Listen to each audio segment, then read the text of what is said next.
So hello, hello. Well, including me, I might want some things taken up.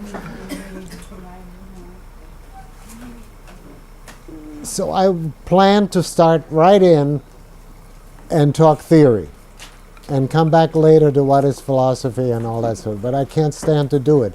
I'm a philosopher, and so I have to start by saying all theories are sometimes wrong. Like mothers, of course, too, are sometimes wrong. Yes, absolutely.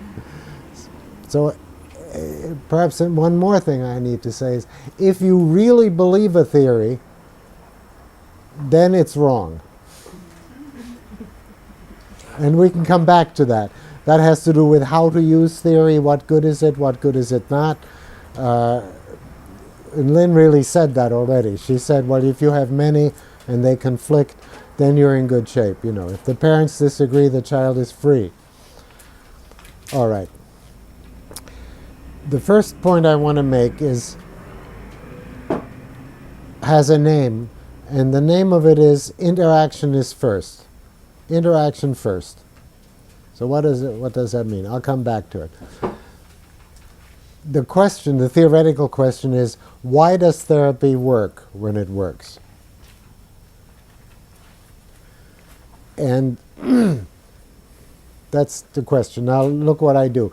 First, I get very specific about how I would like that question to go before I try to answer it. So how I would like it to go is, why would it help anybody to talk about, to express their trouble? And this is, of course, what the person who doesn't know anything about therapy would ask you. You know, yeah, well, whenever I get into those things, I just feel bad. So I go and I pay you to tell you all these things, and that's just going to make me feel bad, isn't it? And the usual answer to that would be, you're a doctor, you're a wise guy, you're going to tell me some solutions that I can't think of. And we all know that isn't quite true, right?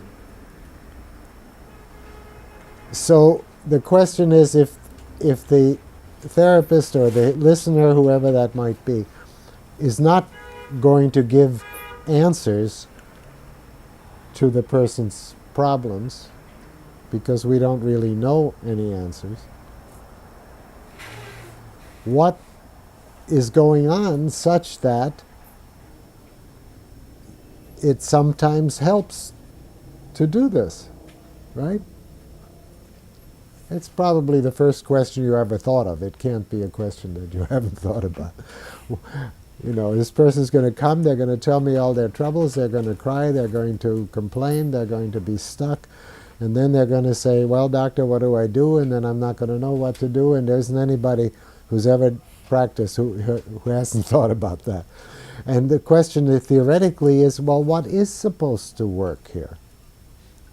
What is supposed to happen such that this paradox works, such that going into and feeling all over again all these bad things will make you better? What is that? What happens there? Theoretically, my answer, don't forget all theories are sometimes wrong, my answer is that a human being is not a box full of content, whether you call them experiences or feelings or dynamic circuits or whatever, however you want to think about what I call the content. A human being is not the content. A human being is interaction. And notice that I'm violating the grammar by saying that. I'm supposed to say a human being is in interaction, because the word interaction is so structured grammatically that there's supposed to be an A and then a B and then they interact. And instead of that, I'm saying something strange. I'm saying, no, I think we are interactions. I think living bodies are interactions with the air and the ground and the food and other species members. I think we are interactions. And from that point of view, if you look at a person, like if you're looking at me, you can see that I'm interaction, right? I've got these eyes and these hands and these feet on the ground and these sexual organs and this inhaling, exhaling, and this sweating out and taking in. You see it? I am interaction. And not just on the physical level. I'm interaction with other people. 9 months with my mother before I was even born. And then everybody else. The people in my so-called head, which is really further down than just my head. All those people from the past and my present life and you people here. And then I am also a special kind of interaction with myself.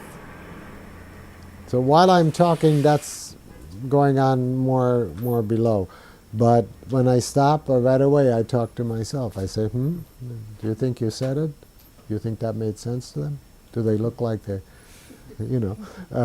so that too is interaction.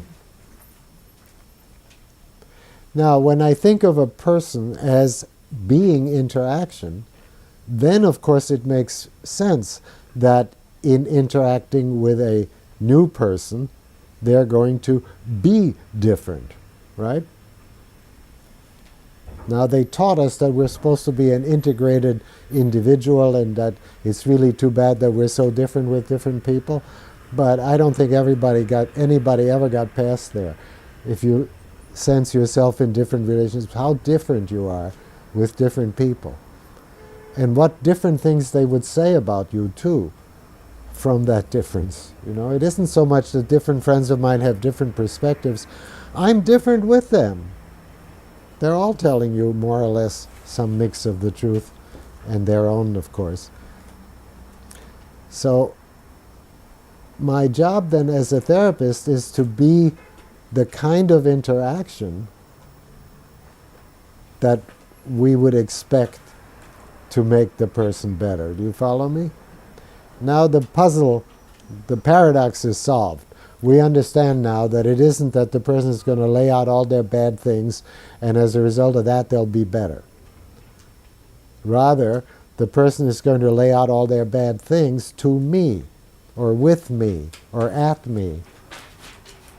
And even if I don't say anything, it's a very different thing to do that with another person. Of course, then next we want to ask, well, what kind of person, and so on, and we'll get to that. But with each person, really, it's different, and it's very different from doing it alone.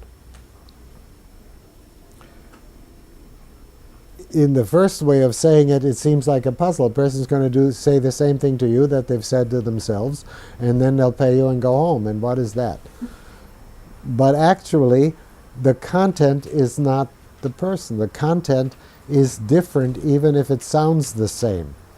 Even if the person says all the same words that they said to themselves alone in their room, it's different to say them to you. It's a different living process.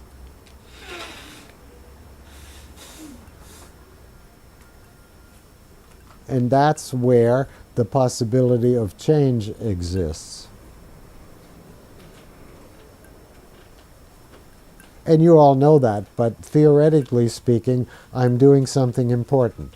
I'm setting up concepts that are different than the usual concepts. I'm saying a person is an interaction on many levels, physical, interpersonal, and with themselves, and with you. And I'm saying, secondly, that the content is a different living process, even if it sounds the same.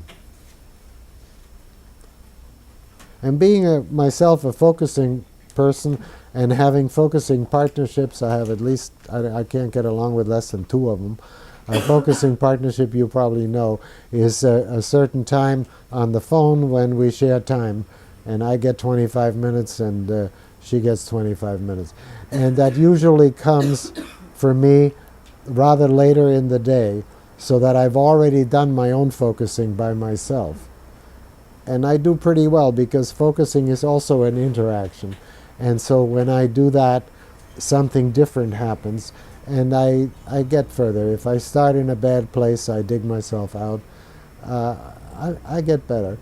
And then I have my partnership time.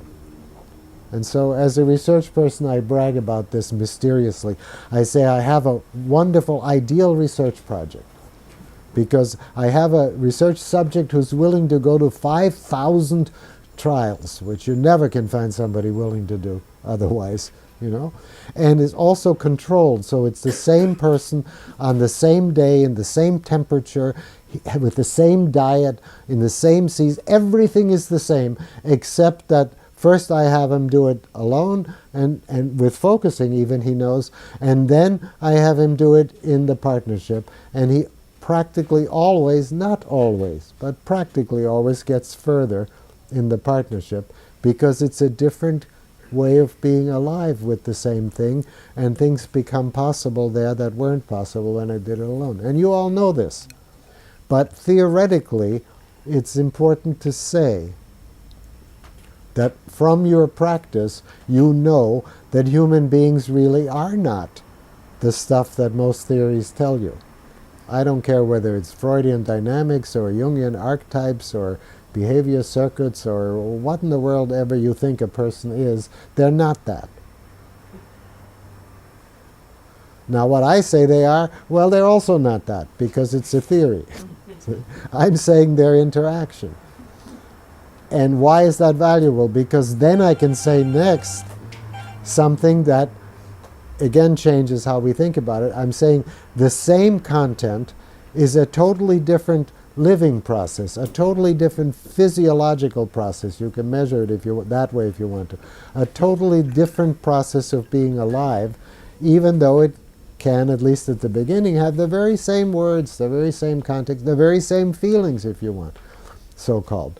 Because these feelings happen inside of the interaction, and they also, when the person is alone, happen inside the kind of interaction that that person has with themselves. So the type of interaction that I typically have with myself when I look at certain things is that I blame myself, and I feel sort of constricted, and I feel like shame on me. I should have been able to fix this 40 years ago. And well, in that kind of attitudinal interaction, I don't usually do very well, right? The content doesn't. And then if I can get to focusing attitudes, and if I can catch myself, and if I can say, now wait, this is not it at all. You have to stand over here where everything is murky, and I wait for something fresh to come out of there. The very attitude of waiting for something fresh gets me out of all that bad interaction with myself, and I'm waiting there, and then something comes, and then I'm surprised and sort of interested, and then I can make my interaction with myself be a different kind of living process than the one I typically start with. You following me? And then when I get my focusing partner, well, then it's again a completely different interaction. And once in a while she's too quiet, and I say, wait, I'm losing you, say something. Tell me what's the weather over there. Lives in a different city. I need to be different in the interaction.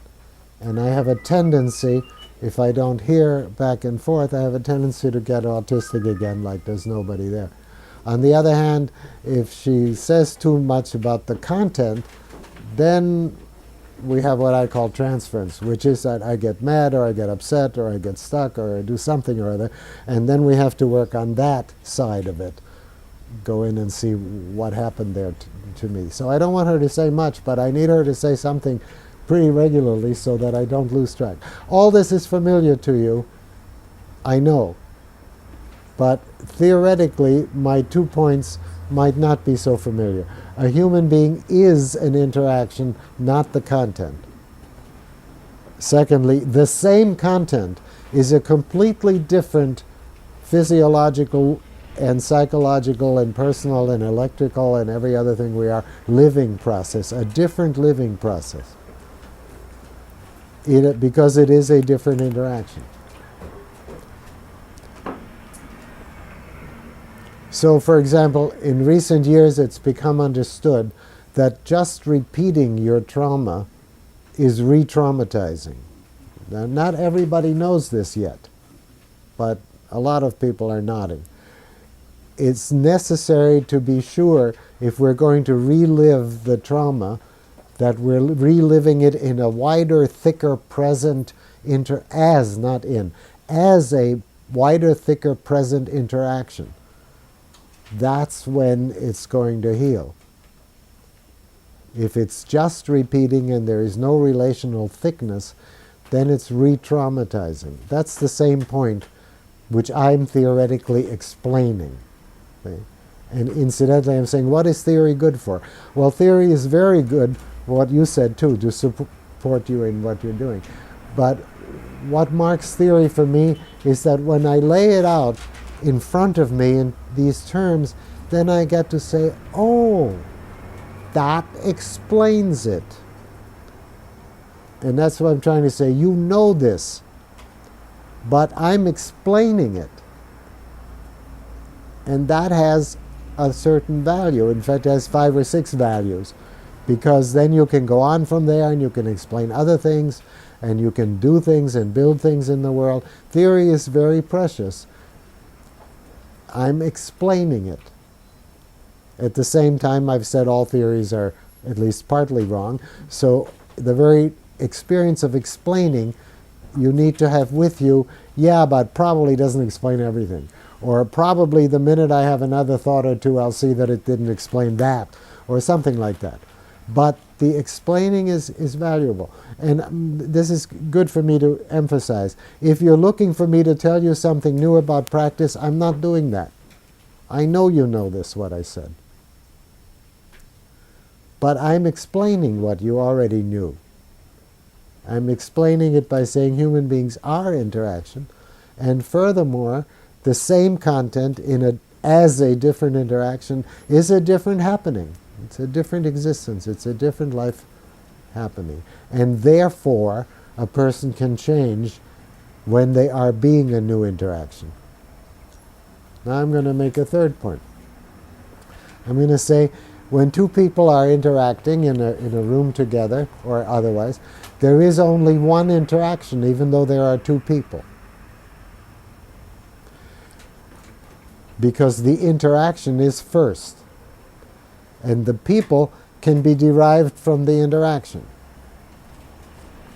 So if you say, well, who or what were you being there with this person? Say my client goes home and I'm sort of not satisfied and I'm investigating what happened and I'm saying, well, who were you?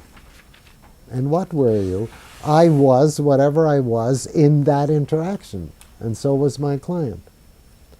We are derivable, of course not in every way and not in my past and all the kinds of things, but we are derivable from the interaction. There's only one interaction and two people. So if you interview the two people, they'll tell you violently different things, but they're talking from the same interaction. There's only one interaction. So when Carl Rogers put up his theory of 3 conditions, empathy, genuineness, and positive regard or something, he added a condition. He said, but the client must perceive those conditions. And I was in therapy at the time and I argued with him. I said, it's not true. The client does not have to perceive the conditions.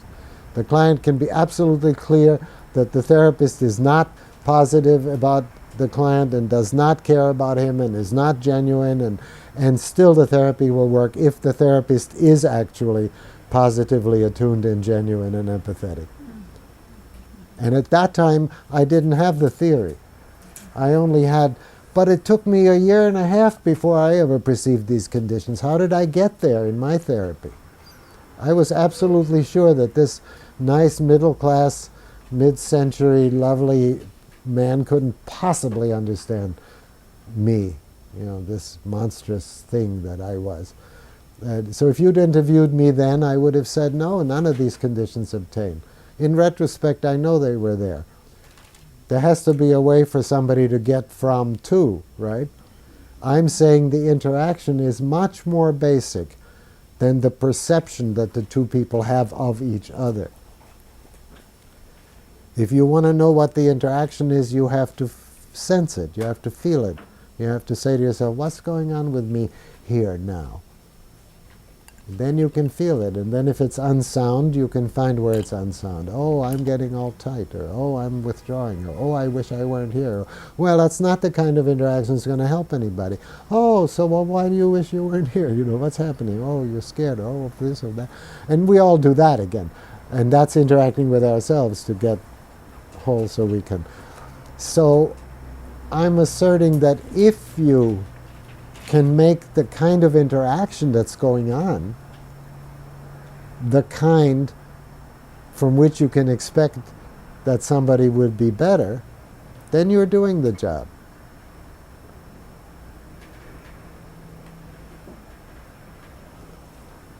Okay, and then on the practice we can talk later, but you're all sophisticated about this. Now I want to make a second theoretical point. I thought I would have questions in between, but now I think I'll go through because otherwise it'll take too long. My second point is that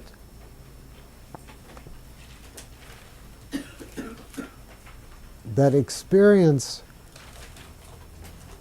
is a carrying forward. The first point was called interaction first.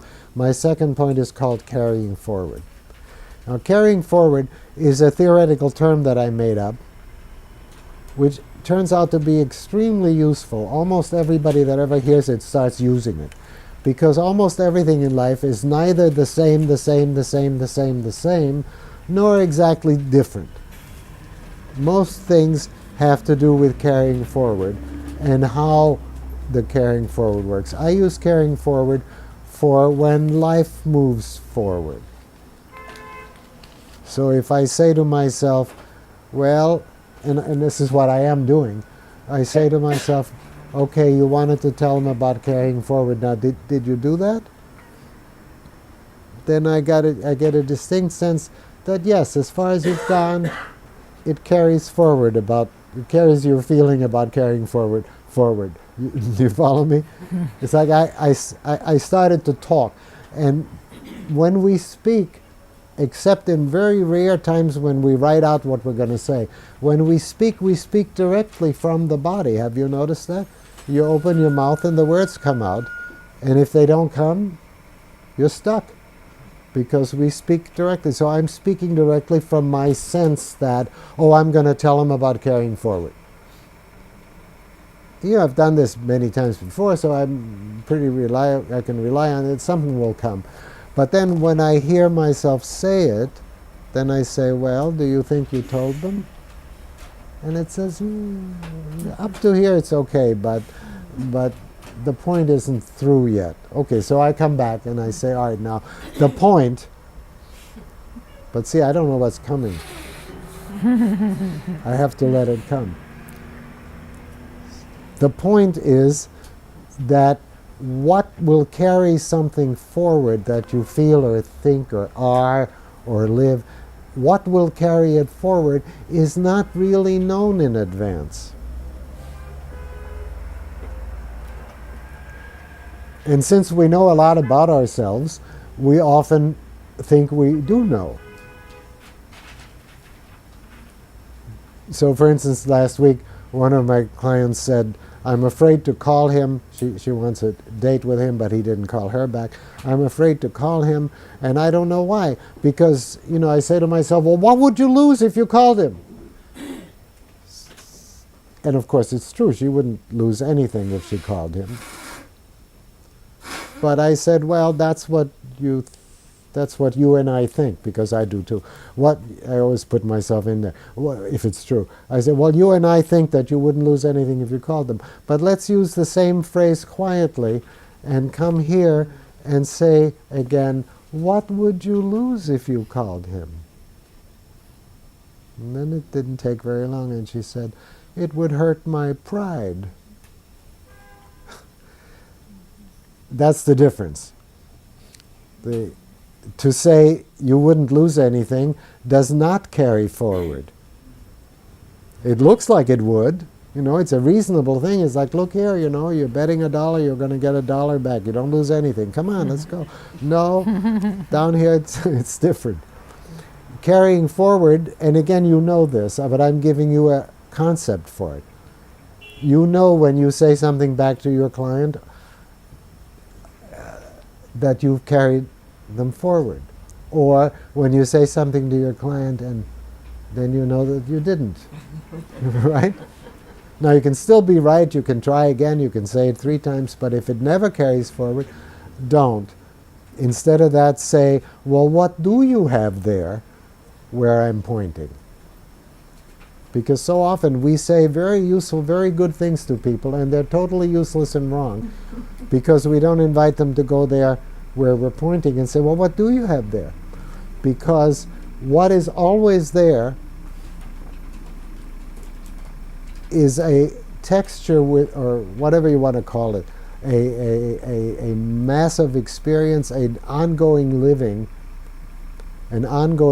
process that is always more and more ordered and more complicated than anything we can ever say or think. So if you say something that's absolutely right, it may still take 5 or 6 what I call carrying forward steps. And then the person may be able to use what you said, but it'll still be really different. Because after 5 or 6 steps in there, the most you're going to feel is, oh, I was in the right direction. Oh yeah, I knew it would have to be something like that. But what comes will be so much more specific and have their taste to it, and it'll be all different and nothing that you could ever have said yourself. And yet you can often have the satisfaction, oh, I was looking in the right direction, all right. Or the other half of the time, you're all wrong totally. The road turns and turns again and turns again, and you're in this totally different place. But carrying forward steps is what I want to make a concept for.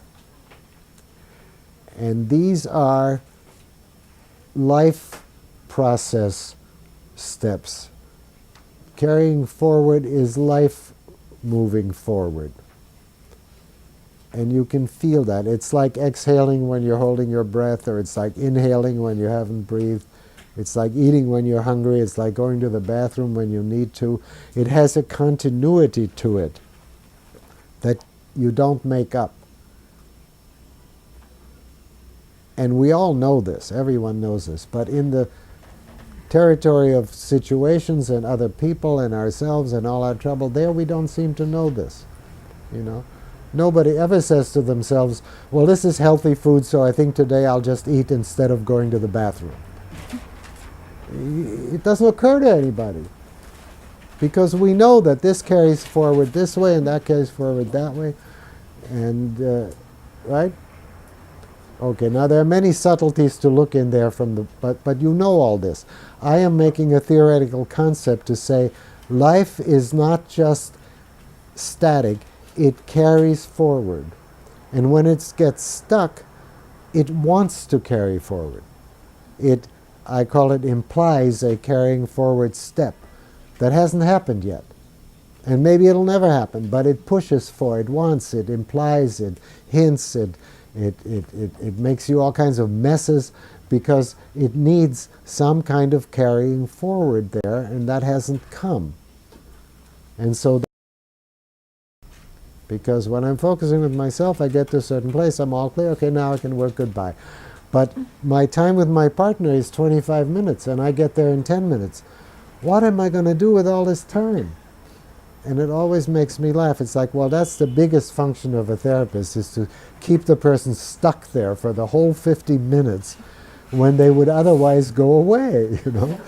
And so then being there and not knowing what to say, and after a while you sort of, at least with me, people get used to the fact that it's okay, you know, and I'll say, you're there and you don't know what to say and I'm here, and that's very important that you're there and I'm here, and that's wonderful that you don't know what to say. I know you might be very uncomfortable, but that's still, they get used to it. And then they can be there, and then the edge there where it needs to carry forward is here.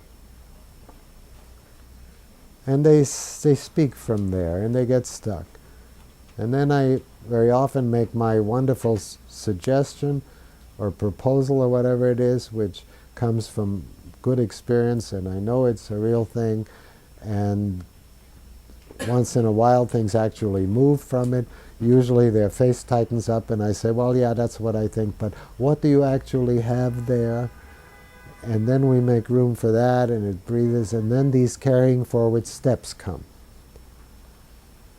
And the beginning, at least, they're very characteristic in that they don't usually, it wouldn't make a good Hollywood film. They don't usually come, oh, this is the solution. What comes is, oh, it's a little different than what I said. I don't think I'm exactly ashamed. I think I'm like that. I don't have a word for it, but it's more like, or little transference steps come there of, well, you don't really understand or whatever. Or funny steps that you don't brag about 5 or 6 of those, and then finally something comes that you could write an article about. Oh, that's how it really is, and oh, yeah. Oh, that's, you know, and I'm happy, and the person still looks completely sunk, and so I say, oh, that doesn't help enough or something, or yeah, that's right, and you know all this too. But those are carrying forward steps.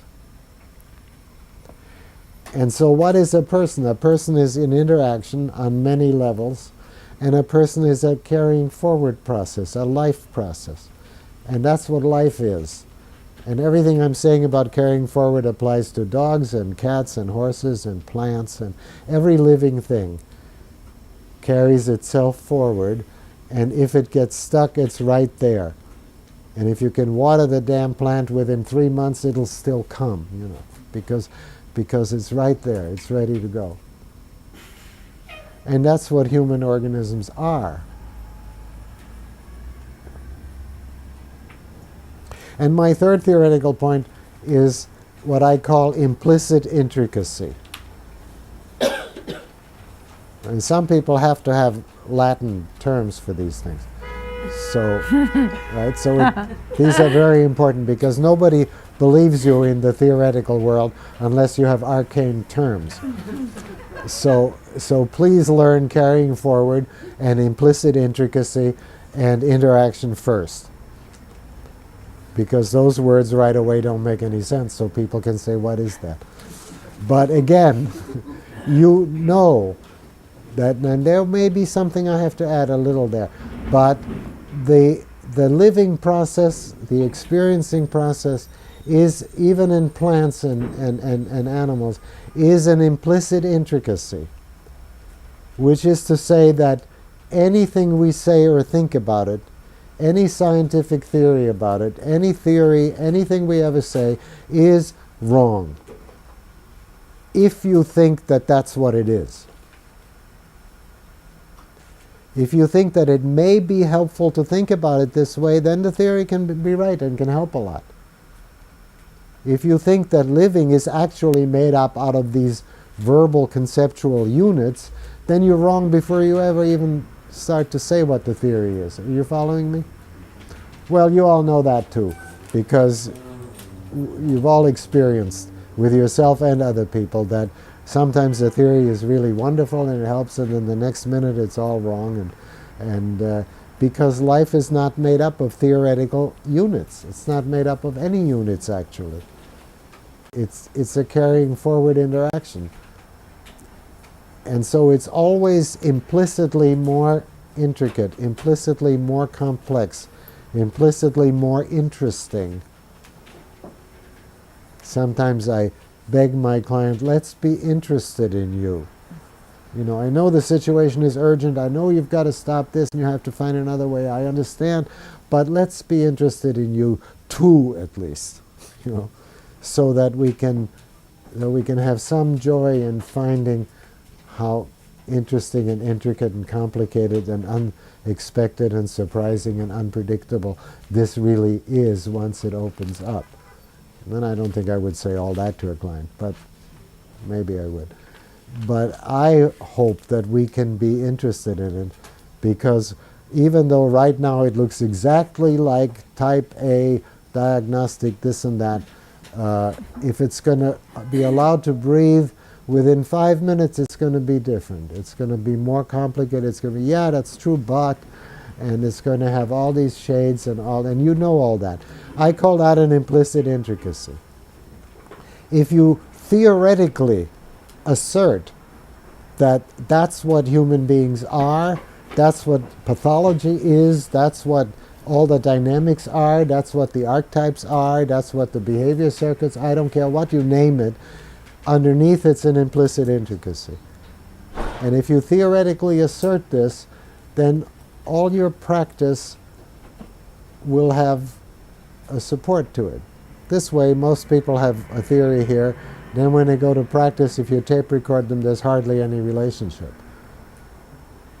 Did you know that? Yeah, you do know that, because you surely know at least one theory, and God knows you don't. You're not this machine that does that theory, right? Once in a while, the theory will help. So my third point wants to be what life, a person, a living thing, all these words really refer to. What's really going on is an implicit intricacy. But don't forget, it's an implicit intricacy that wants to be carried forward. It's an implicit intricacy that wants to be carried forward. And it is already an interaction. And it's at least partly, and most importantly, an interaction with you if you're working with, well, either way. If you're working with yourself or if you're working with other people.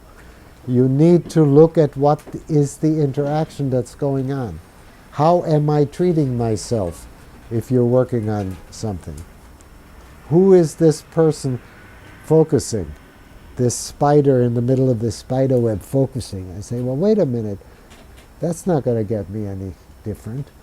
Let me first go in there where it isn't just that, where I can be in touch with the murky ongoingness. And of course, if I'm working with somebody, is this the right kind of interaction? And half the time it's not. But it allows me to then move in that direction. Oh, I see. I forgot again. Or, oh, I see, this person's sitting. Oh, I see, the person is still answering what I said. Here I thought I got them back on their own track, but they're still explaining to me why I'm not right 5 minutes ago. Oh, God, we don't want that.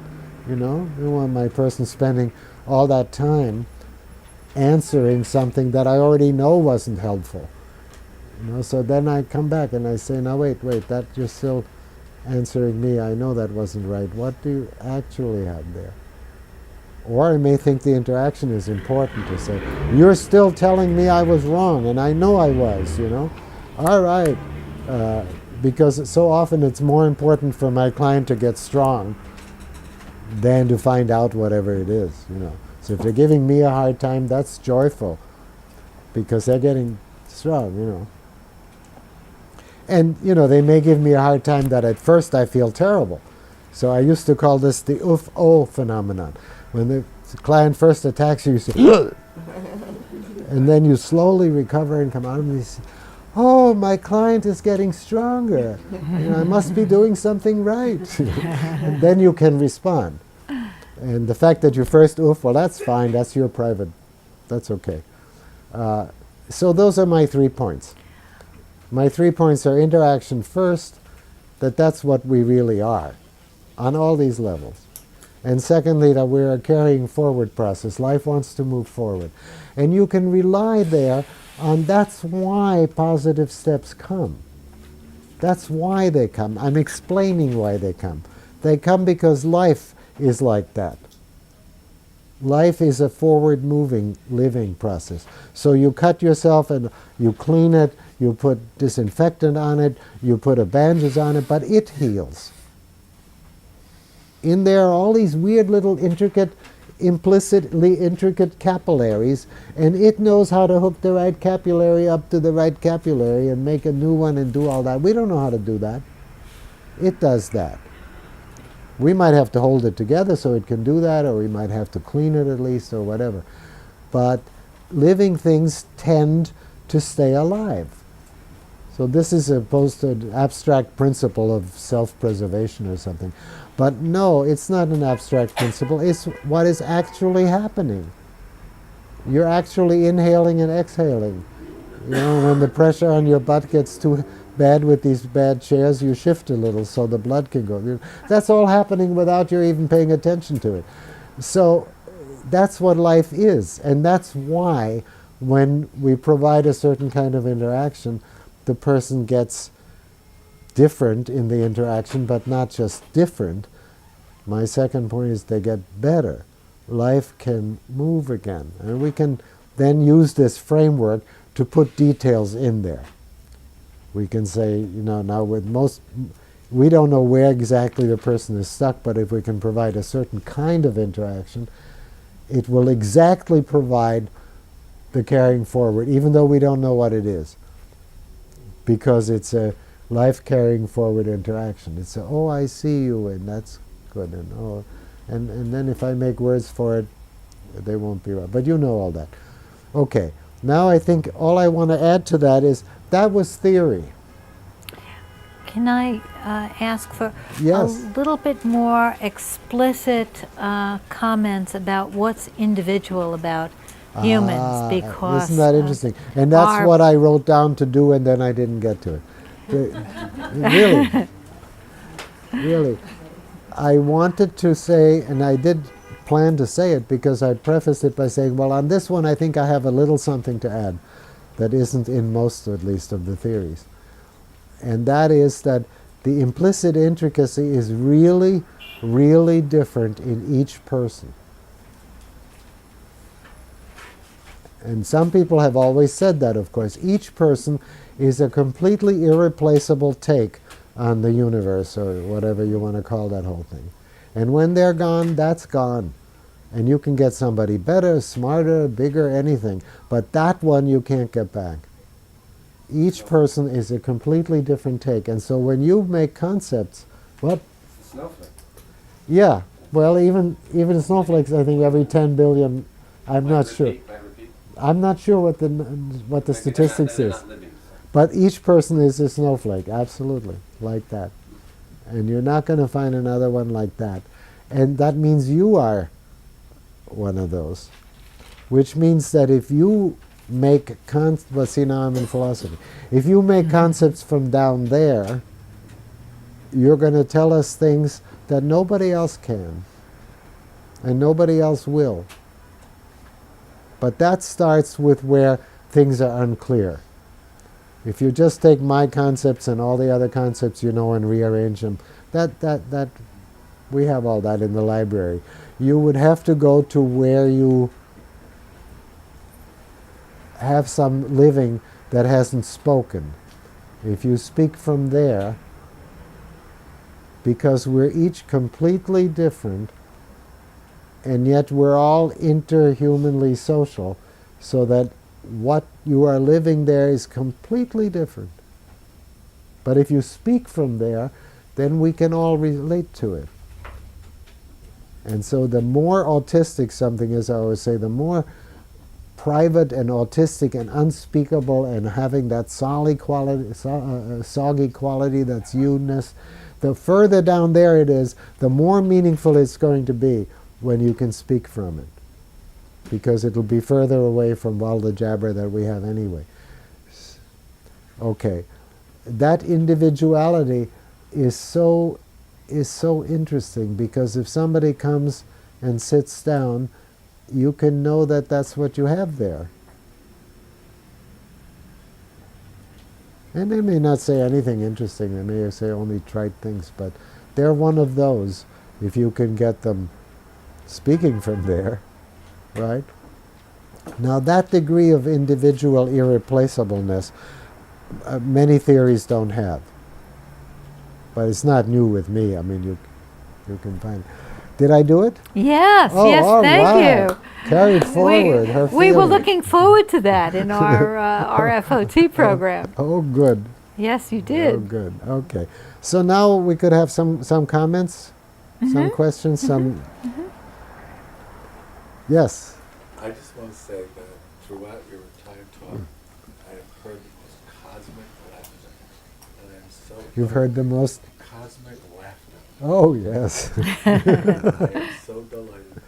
That's really nice. Thank you. Well, I want to tell you that you have been sending me that reaction the whole time. Because when I talk, I live off people's reactions.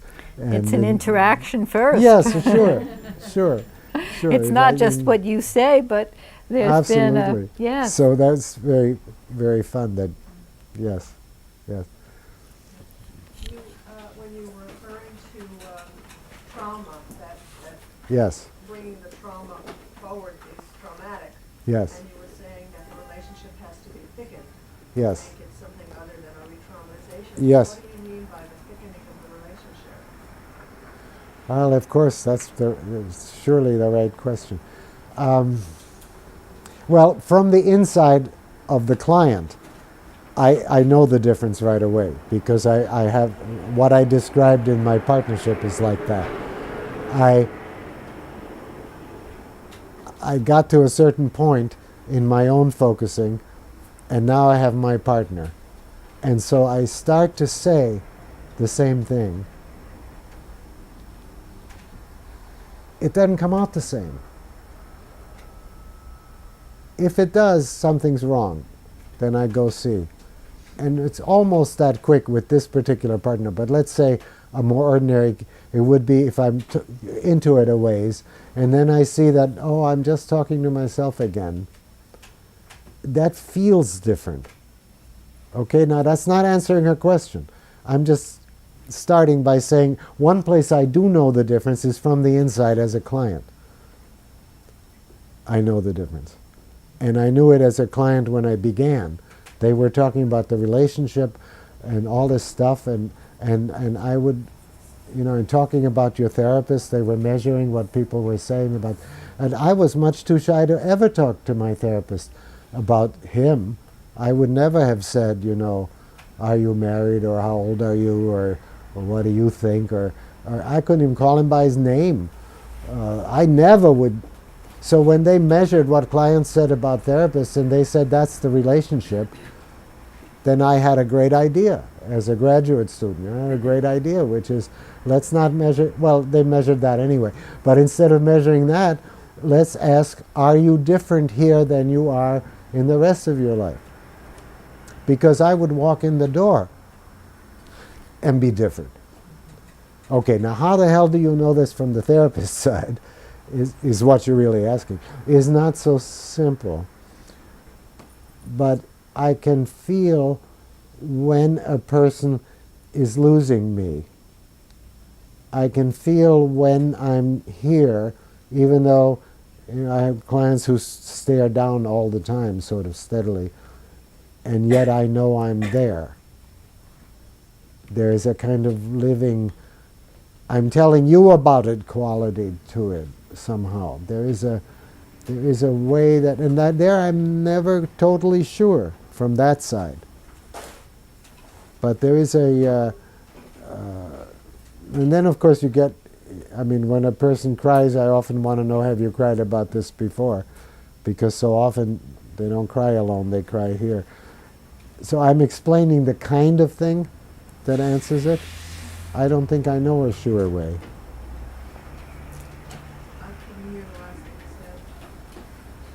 I said I'm explaining the kind of thing that it is, the kind of differences.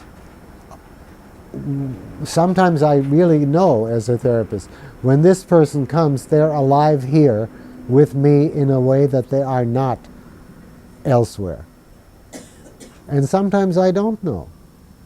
And I'm taking your question to mean when you don't know, right? And so I'm saying, well, what do I go by when I don't know? Well, there's a certain tone that I'm still there, that they're speaking to me, that they're aware that I'm hearing this.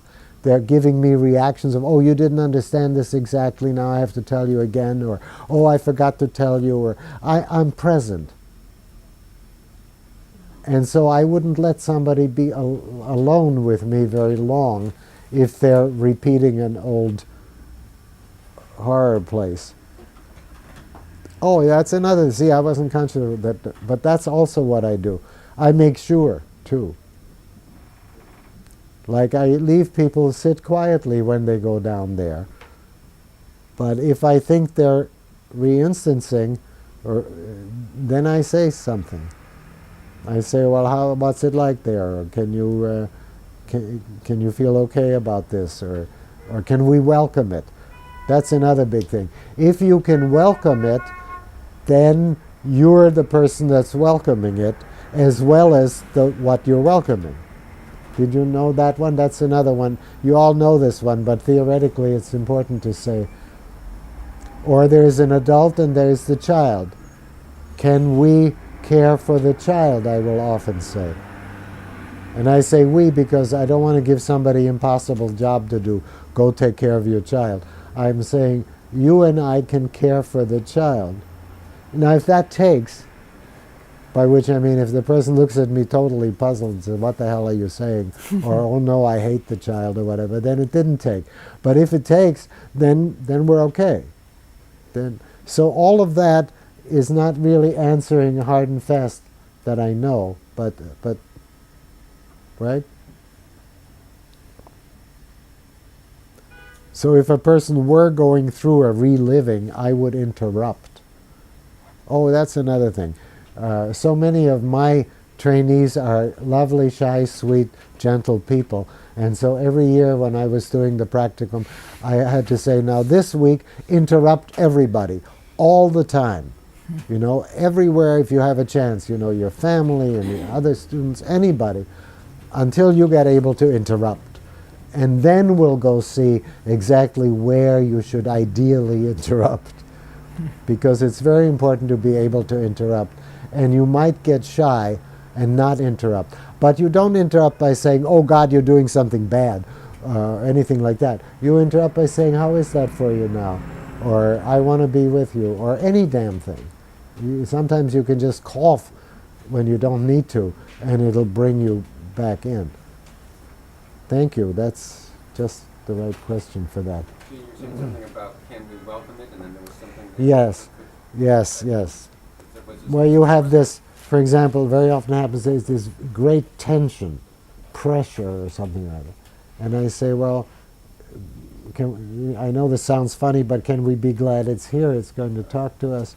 Why don't you welcome it? And I remember the first time that happened, I had this really puzzling look on the person's face after a while, and he said, when I welcome it, it goes away.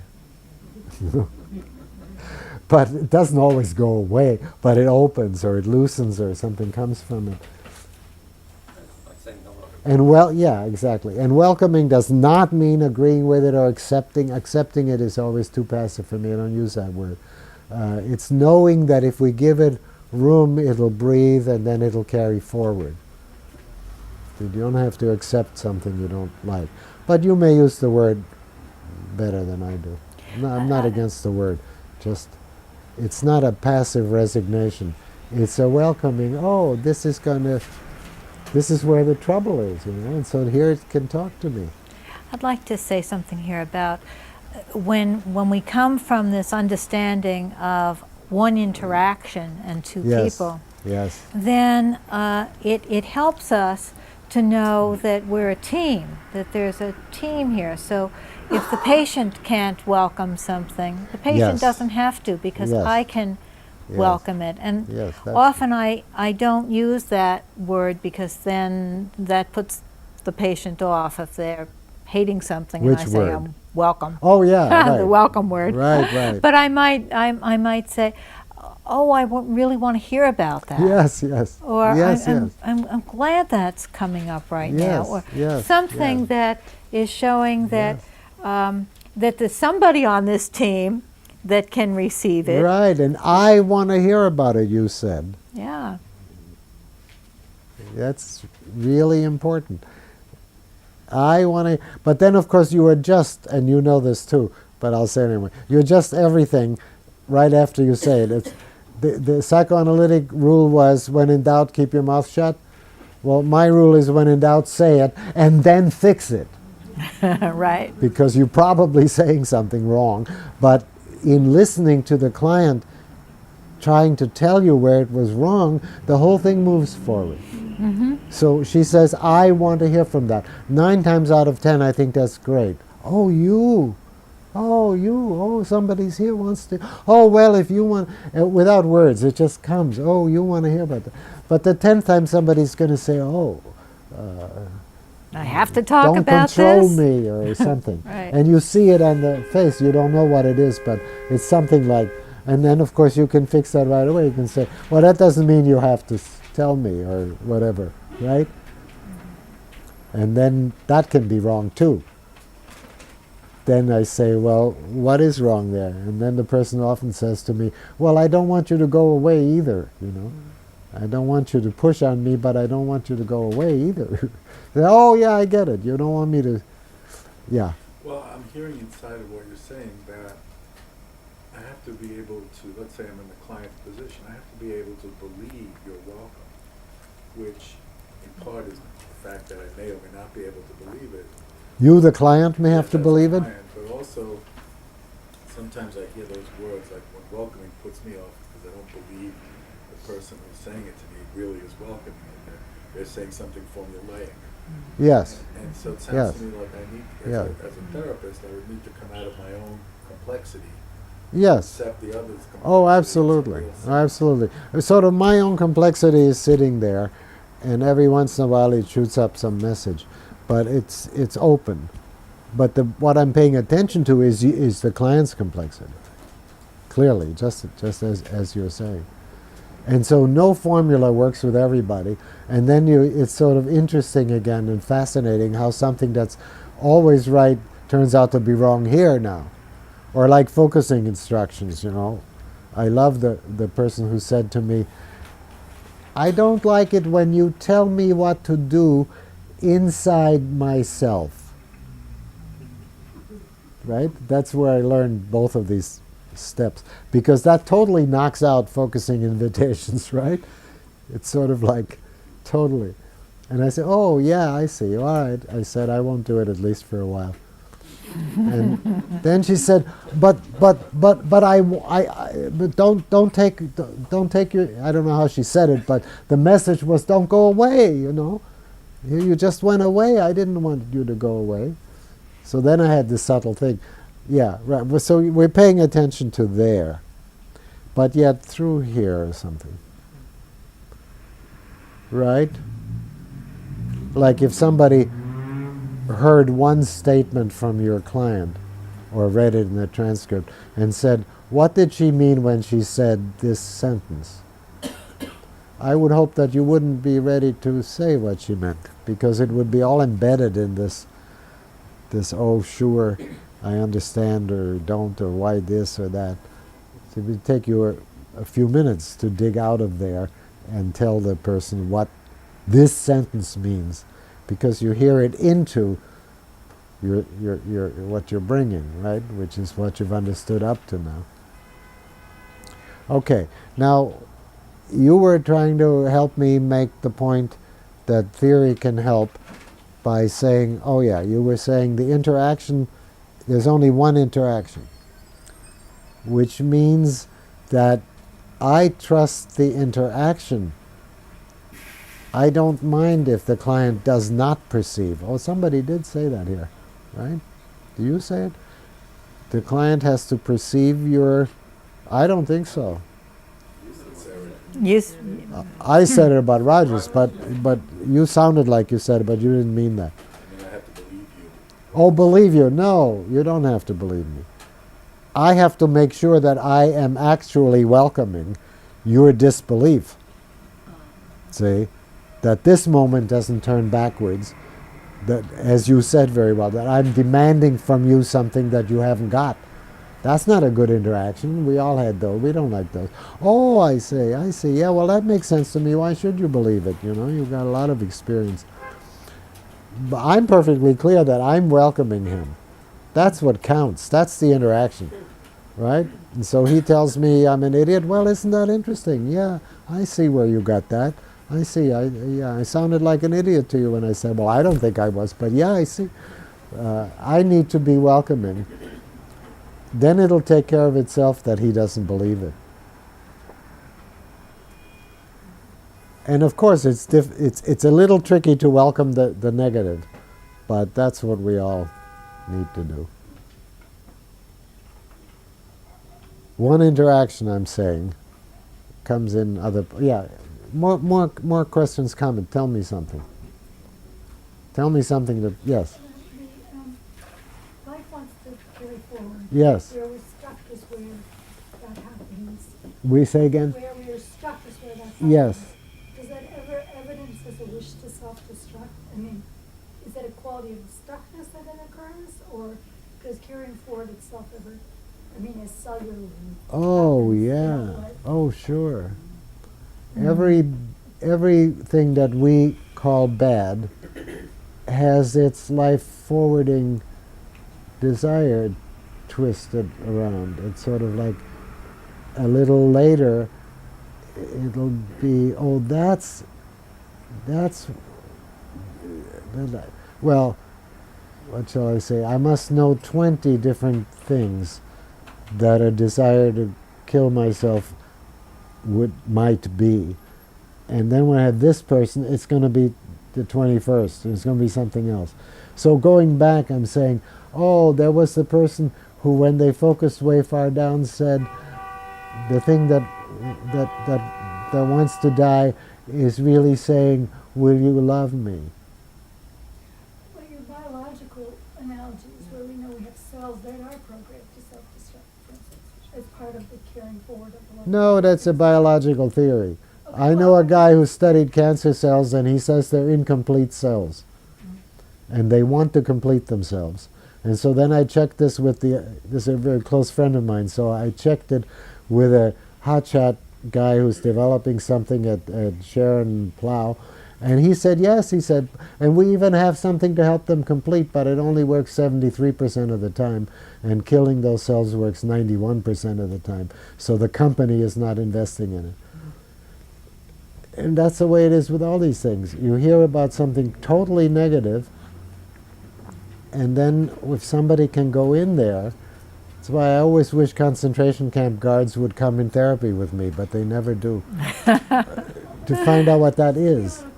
This thing that wanting to go forward seems like an ongoing. It's often going twisted. Out of cycle. You know, in other words, it Yeah, doesn't seem to have the that's intent better. that No, close no, up. no. There's no question about what you're right, and I'm trying to talk after that. There's no question that what it gets twisted. And not just self-destruct, but evil stuff gets, it's a twist of life energy. So to say, oh, it's all the lovely life energy when you move forward, I'm so glad you bring that up now that I realize that. Because a lot of people feel that way. As long as they're not being attacked on the street, they feel like, oh, sympathize with the poor person that's attacking you on the street. Well, I do, but that doesn't mean you shouldn't call a halt to that crap when it's happening. You see what I mean? Life is trying to move forward that way too. But I'm not at all in favor of saying, oh, she has a right to commit suicide. I'm not. And I'm not in favor of sympathizing with the sadist until they get to the point where one person I worked with said, oh, what did she call him, Mr.? I forget what she called him. There's this huge Mr. somebody who was her sadism circuit. Oh, she said, there's a baby crying at the bottom of him. Well, now you can sympathize freely. But up until that point, you know, yes, welcome the feeling, tell me about it, but don't do it, right? So the twists do happen. But what I'm arguing against is to take the twist and make it an entity. The cells want to destruct. No, I don't think they do. But So they're it's destructive, all right. It's like an ongoing They're destructive, growth all right. process. You don't see growth in your view, in your overall image, does not include a death moment. Right, right. And if you trace Freud through, you'll find that he was just wrong about what he himself was doing there, because he was equating life with death. And what he really meant is that life is moving forward to a resolution. But the only resolution that he had in his theoretical structure was homeostasis. And then you can trace that back to 1911, when he first wrote about the two principles, the pleasure principle and the reality principle. And he had at the very center of his theory homeostasis, which is tension release, you know, back to balance. And he has a long footnote in there, because he has a creature that has no relations, no interaction. It's just a creature, and it's just the pleasure principle. It just wants what it wants. And then it hits reality, and oh, for crying out loud, now it has to develop all this complicated structure. And then he has a long footnote which says, people have complained that it isn't possible in nature to have a creature like that. And he says that doesn't matter. And to me, being a philosopher and being interested in theory construction, that's where he went wrong. He put a conceptual little machine in the center. Had he put anything living in the center, even one moment fight with his wife or his own sadistic or whatever, anything living in the center will get you a theory that's approximately not all wrong. But if you put a concept in the center, by which I mean a theoretical gizmo, that's where it goes wrong. And then in whenever it was, 29 or around in there, after the First World War, when he wrote Beyond the Pleasure Principle, he traced it out. But he didn't let go of it. But you read that whole thing, and there's no death instinct to the last page. And there he says, well, so after all, we have to say that life heads for resolution and resolution. Actually, it's all about carrying forward. All of Freud, it's wish fulfillment. Every dream is wish fulfillment. Only don't interpret that as the particular wish of the child in the past at that moment. It's the wish of the whole organism to live. Every dream is, according to him. Everything is wish fulfillment, including this death instinct, right? So all you have to do is substitute any living moment for homeostasis, and you can get a Freud that...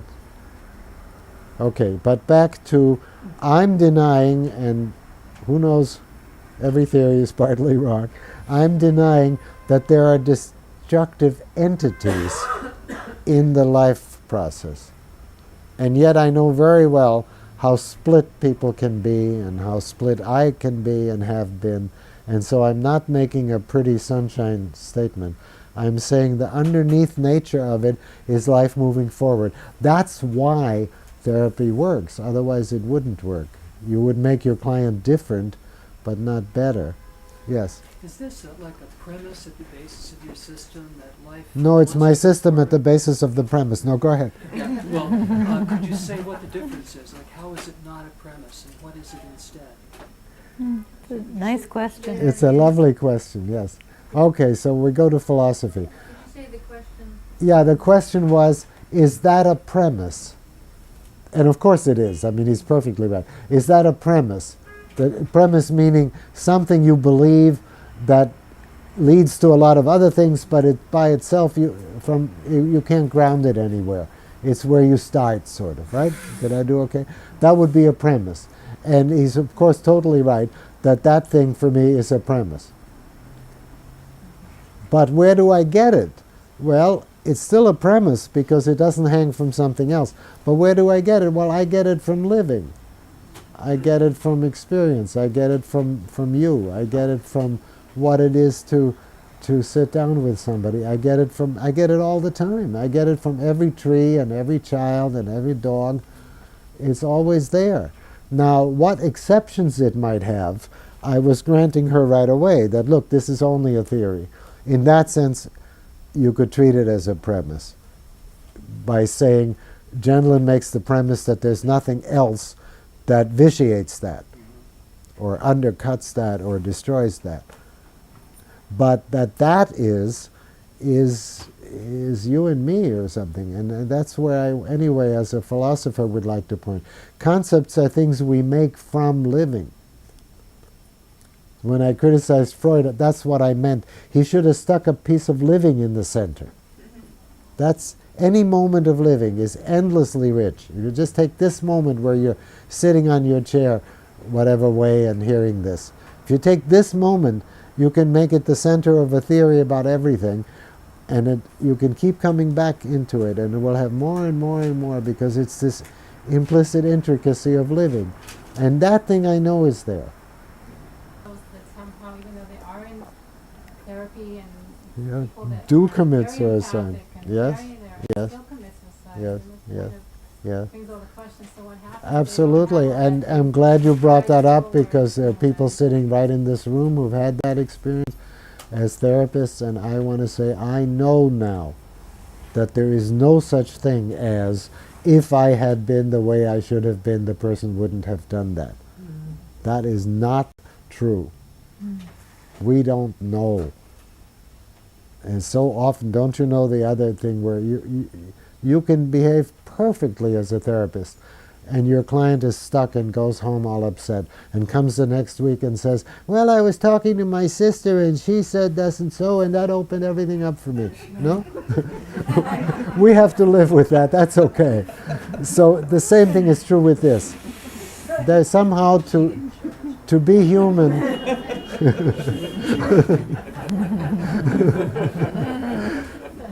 To be human is to live at this edge where, you know, you cross Houston and you get run over and this was the day you're goodbye.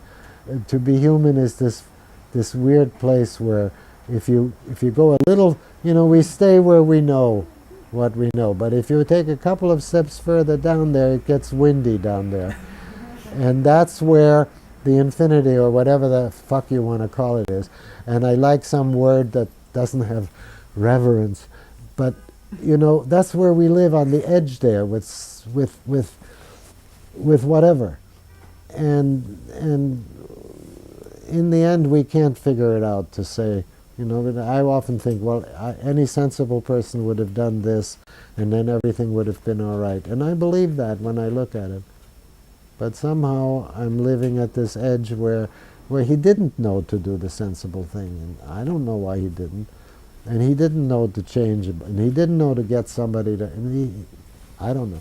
So ultimately this business about some people committing suicide, I think it's there.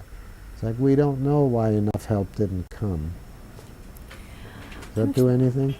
I'm thinking that maybe I'm still stuck with, so where is what happens to that natural organismic forward movement? Oh, it's still there. Oh, I see. Oh, theoretically I can answer it fine. Oh no, theoretically. Okay, so there are two guys in the hospital, and one of them, they both have voices that tell them to kill themselves all the time. And finally one guy hangs himself by his belt. And the next day, the other guy is telling the therapist, you know, he appeared to me in my dream and he told me, don't pay any attention to them, they're wrong. That's quite a story. I don't know what it means. I mean, it's his dream, right? So it's his projection of what this guy would say to him, or perhaps, or something. Or maybe it's the guy saying, now I know they were wrong. I don't care. I just know that the positive thing is always there, but it doesn't always win. It doesn't always undo, but it's always there. So then I say, well, I know you can be healed. I don't know you will be, but I know you can be. I know it's possible. Here's a medical evidence that it isn't. Well, yeah, but I know 10 people already who had that, and they're walking around fine 20 years later. The medical evidence doesn't say it can't be. But then I don't know if it will be. So theoretically, how do I express this? I'm saying there is, according to me, always an implicit life forwardness in this thing, in this death wish. Even the most simple is, you know, that I can't stand how I feel. How am I going to get out of this box that I'm in, which is my body? I can't stand how I feel, you know. And there are people for whom morphine doesn't work and therapy doesn't work, whichever kind of feel they mean. And so even just to get out of that, I can understand. You know, so when somebody says, well, at least I have that as a reserve, you know, I can always check out. I understand that. Yes? So to me, that isn't a negative statement, except about how bad it is. So am I making sense now? Yeah. And then they still don't know a lot. So, you know, when I get to the other side, maybe I'll come in your dream and say... that theory about forward movement at the base makes doing therapy a lot easier Because then when you perceive things Oh, as yeah. self-destructive, instead of being despairing or angry or frustrated or frightened, you can get interested in, well, what would be the forward movement of such a thing that seems Oh, yeah. so Oh, yeah. destructive? And just that interest in it changes the interaction and changes the feel, even before you say anything about it. I see that Lynn is a lot better than I am at saying where the theory matters. It's really good what you do. I need it. And now going in, I see, oh, of course, you're right. You're 5 times right. Another thing you have to consider in this theoretical question here is that I was trained to begin with in listening, in client-centered listening. And for a long time, I don't think I've obeyed it, but I was at least instructed all during my training to not do anything else but listen. So when you hear terrible things, you say them back evenly as something that you want to hear more about, perhaps a little bit, but nothing added to it at all. And they all open. So it's like there's a lot of that kind of experience. And even if I can't, you can never say theoretically they all will or anything like that. The habit of saying, this sounds horrible, so let's just wait a minute, is deep in there. You know, what Lynn said, I'm just underlining it. It's like it's so much easier to bear up with a person who's telling you that they're in a condition you yourself don't think you could possibly stand or handle. And yet, just by keeping them company, the principle, my first principle there was, don't let them go home alone. Keep them company. Don't you be scared, because they're a lot safer if you keep them company with it. And you say, so I hear that there's really this strong desire to not live anymore, and you don't know really what's going to happen. And show that I can stand it. And I say, oh my goodness, what are we going to do now? You know, they can't possibly be feeling this way, which is my first reaction. I'm thinking that that unless there's anybody can that have a has break something now. immediate, we would have a break, and then when we come back from the break, do a short demonstration and then continue the discussion. Okay.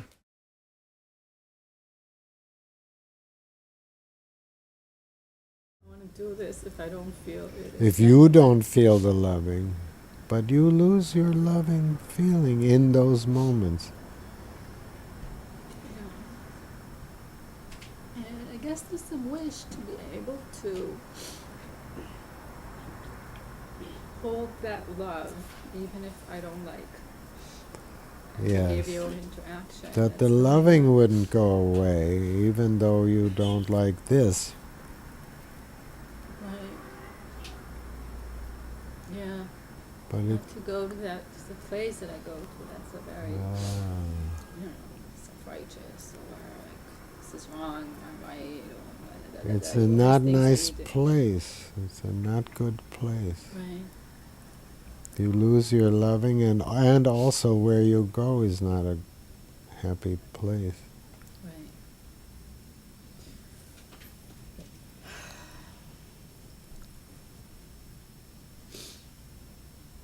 So my place that it's like I want something, a solution. Well, here's what you do. Yeah, right. Would be nice. Yes. Yes.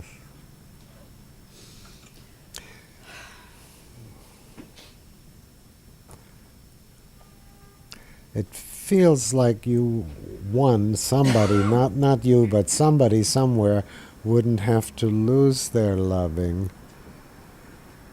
when something ugly comes. You were saying you wish you could. You wish you could keep your loving. Right. Yeah. It's like I know it's there because I don't think Oh yeah, it doesn't actually disappear. It disappear, just I'm just not in can't contact be there. in that moment. Yeah. Because it gets attacked, or because we don't know, because it feels like it can't be there while that's happening, Right. or while you think of that either, sort of. it can't be there at the same time. Right.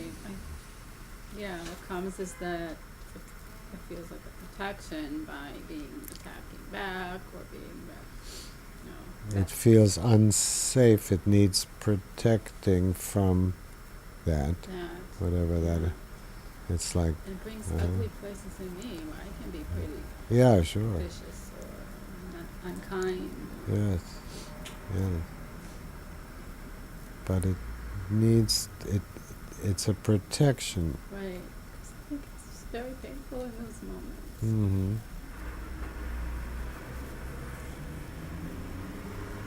Yeah. When you said I felt attacked, it feels like an attack. Feels like an attack.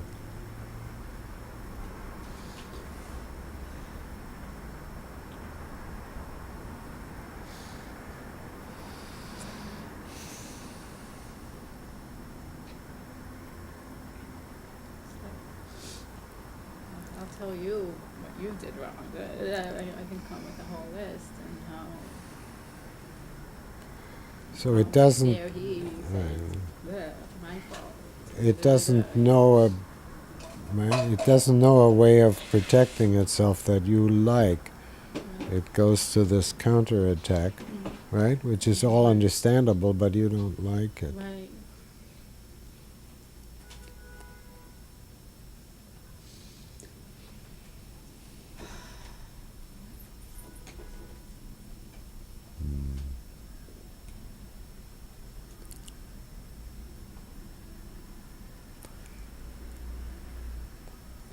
It's okay, I got this wand to tell myself that I don't have to do that. We don't have another way, but there could be another way. Right. Let's see if I can say that back. You would like to say to it, you don't have to go to this bad place and fight back in that way that you don't like. There is another way to take care of yourself or to protect yourself, or you don't have to let it roll over you or something. But we don't have that yet. What it is. What it would Right. be that you would be pleased with or could Right. stand. Yeah. We don't have a response or a reaction that would take care of you and him, I guess.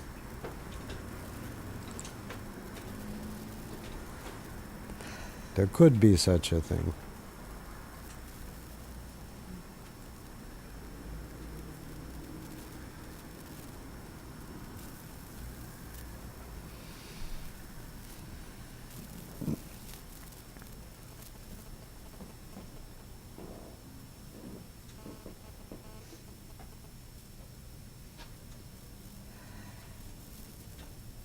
Noticing an impatience with wanting to know that. Okay. So there, yeah, of course. It's hard to leave the space there where something could come because Right. it feels it would be so nice if I just, I don't know. yeah. I'd say that space again. It's like, well, you don't like where it puts you. And there needs to be some protection so that doesn't just roll over you, or I don't know if that roll over is right, but there's some protection it wants.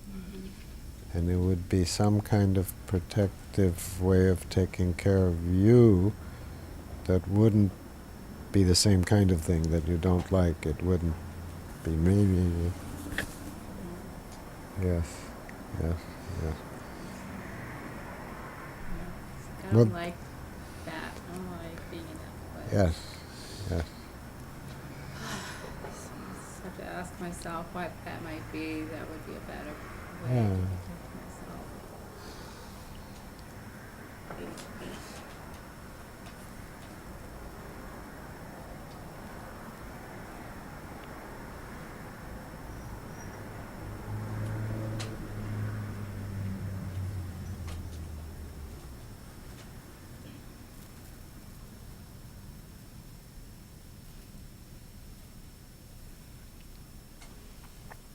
Noticing a little discomfort here. Something there is.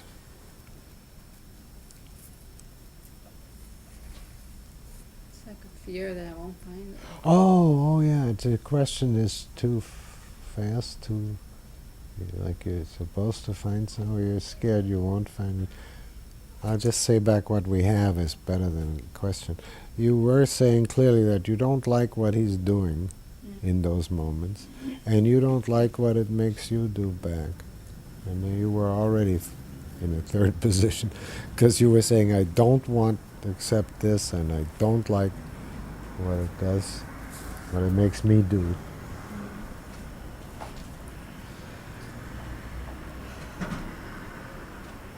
And then just there's that fear that I won't have another way.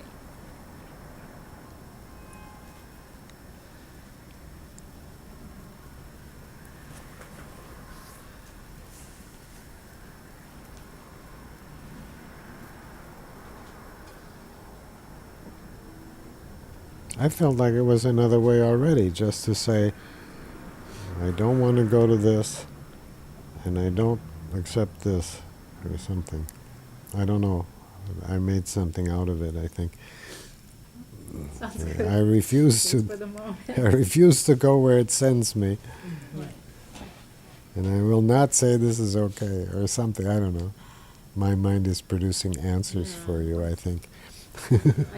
I like it, and I'm very afraid that that in a moment I won't be able to Yeah, do that. that's the further thing. There it is. Sure. You're saying, well, it's really easy to think that, but then you won't be able to do it because it's too upsetting and so many things, and what that you won't be able to.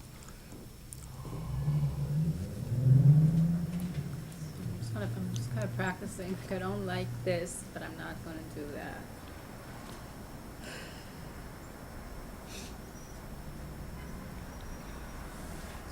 I don't know. It's like I need a way to know that this is going to be different than what Yes. I've said before.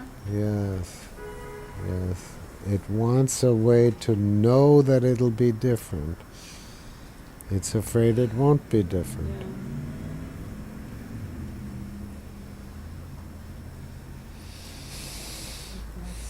Strong urge to protect, or to be right, or to do something. So we can hear from that is a strong urge that says, you're wrong, I'm right, or I'm fighting back, or Right. let that come in more. It's a good energy in itself in some way.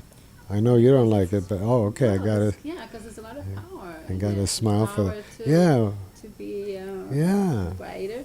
I'm Amen. right, you're wrong. Let's you have don't that. don't Yeah, care. let's have that power, and then we can vary how it comes or something, right? Because there's a smile with it. Right, It's because yeah. Well, it's- come on. don't I'm put right, it all you're wrong. away. It's Right. There but might it's- be a better thing but to it's- say or something, but it's not a. But I know it's like I want a different way to have Oh my yeah, you don't power. want to just act it out. Mhm. You don't want to just pour it out or dump it or whatever. But Right, but and there's how something to- right about the energy. Then whatever is a better way will be with that. It won't be without that. Right. So what I heard you say is that to hold my power, Yeah, same power and yeah, energy, and but then in a ask different for way. what would I like better than to dump it Mhm. or to. Yeah. How can I stay strong and powerful Mm-hmm. Yeah, yeah. and not be vicious? So go into that. Yeah, how can you be strong and powerful and still what? I don't know. So Not go into that, yeah. right, be But strong and powerful. without Yeah. acting it out or without. Yeah, just kind of be clear that I don't like this. Yeah, okay. I don't like this. I feel my body It's that, getting, but I yeah. still have I'm that just going to fear. keep saying back. How do I What's get to the moment? I don't like this. But then there's a fear that you'll just slide into a. Is that the fear? Yeah. Ah, yeah, okay. It's so easy somehow to Uh-huh. go into that. What came when I said that maybe this is not going to be believable, or will this be strong enough? Will- Yeah, to hold the wave of will this anger that shut comes out, there, or whatever that's Right, called. That, just- right.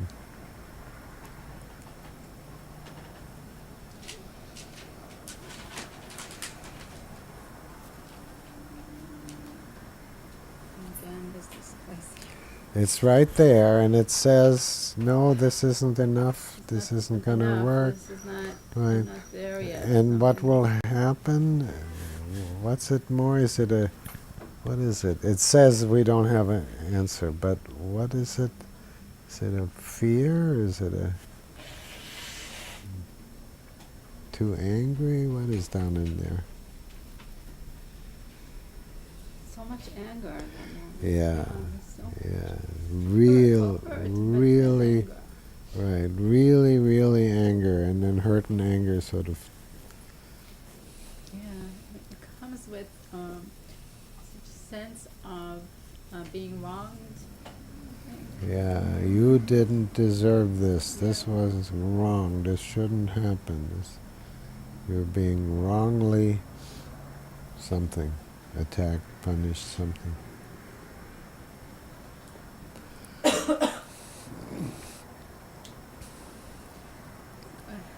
When I was in this place, part of me came and I don't know if it was a reaction to how I thought people will see me, maybe a little bit, but also like an inner place. I'm not that, I don't know, I felt like a martyr or like a victim. I'm not such a victim in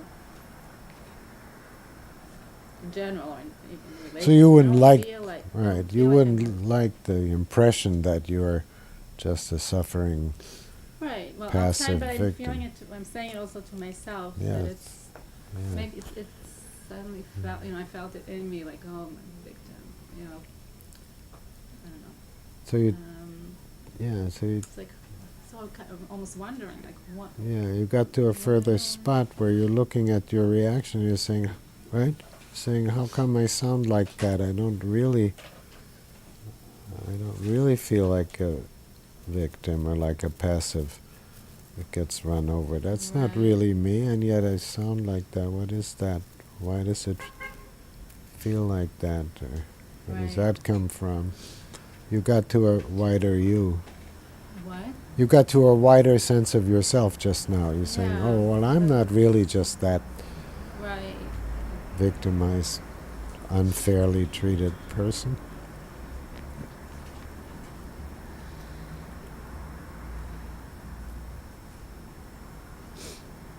Yeah, but I think that reaction comes from that place of feeling a victim. Like, Yeah, yeah. Does that go way back in your experience? Is that from long ago or from you, or just now you don't know where that comes from?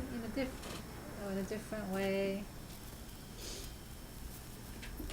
Yeah, not exactly in the place of victim, Mhm, but mhm.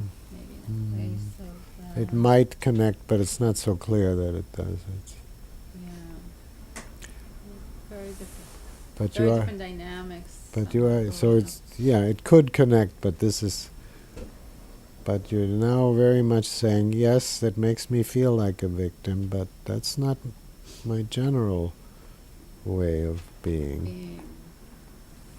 In those moments, I think it takes Yeah, me to that yeah. place of I don't deserve it. Yeah, it's unfair and Unfair, unfairly judged. right, and a lot of anger. But it hurts and anger. Sure. Let's stop, but not yet. Let's stop slowly, okay? Just take a minute and see where you are. Yeah. So I'm just kind of feel like I want to come back to the I don't want this. It wants to strongly affirm, no, this is not for me. I don't want it. I don't accept it. It isn't right. Right. It wants to say that very strongly. Right. And not go into this. It- The retaliation, maybe you don't need the retaliation. Right, and I may not know yet what that would look like. Yeah. That's why you don't Yeah, want yeah. to be there. Yeah. There is a space for it.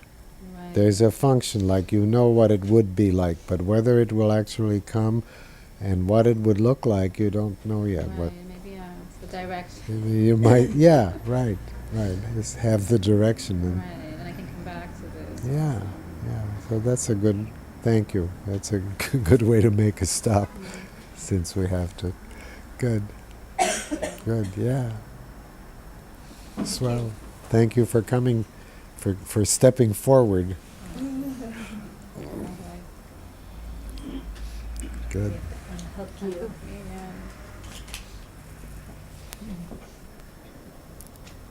There we go.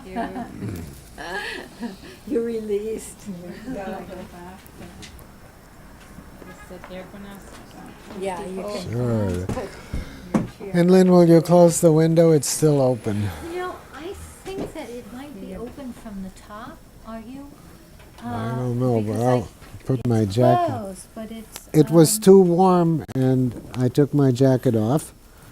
And then, the next thing I knew, There's a draft, and I'm not There's sure a- where that draft is coming from. but it wasn't there for a while, so something got open that was not open. Something changed. Somebody quite rightly decided it needed some fresh air. Someone secretly. Yes, exactly. It carried forward, it wasn't carried forward.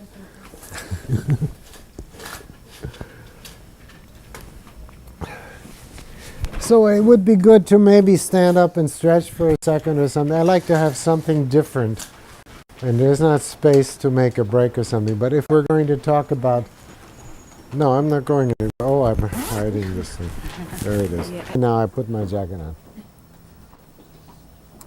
I need some kind of distinction between working in a person's soul and discussing practice or something. So...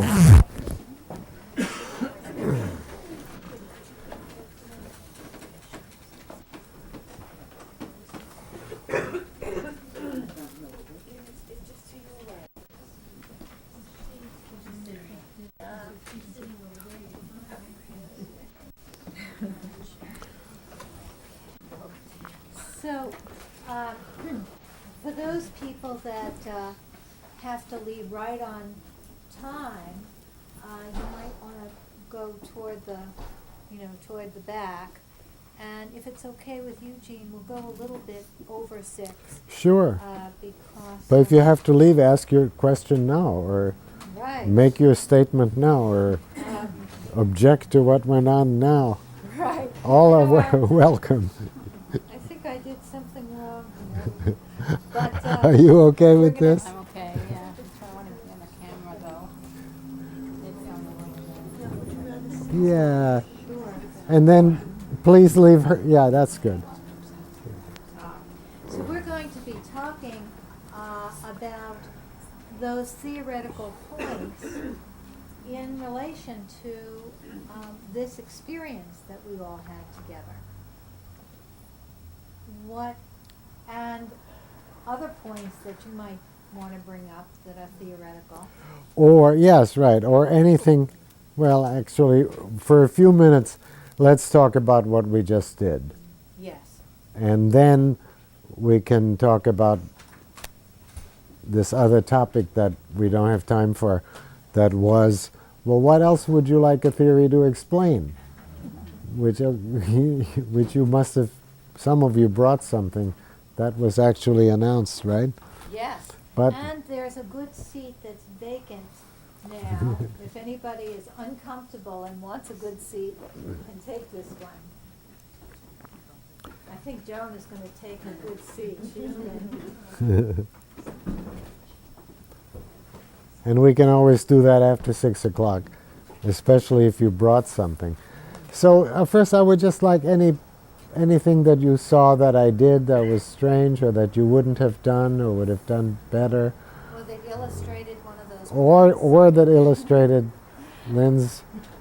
Yes. Oh, well, you definitely were, when you said, she wants another solution, and you said, oh, there is something, but it's not there yet. Yes.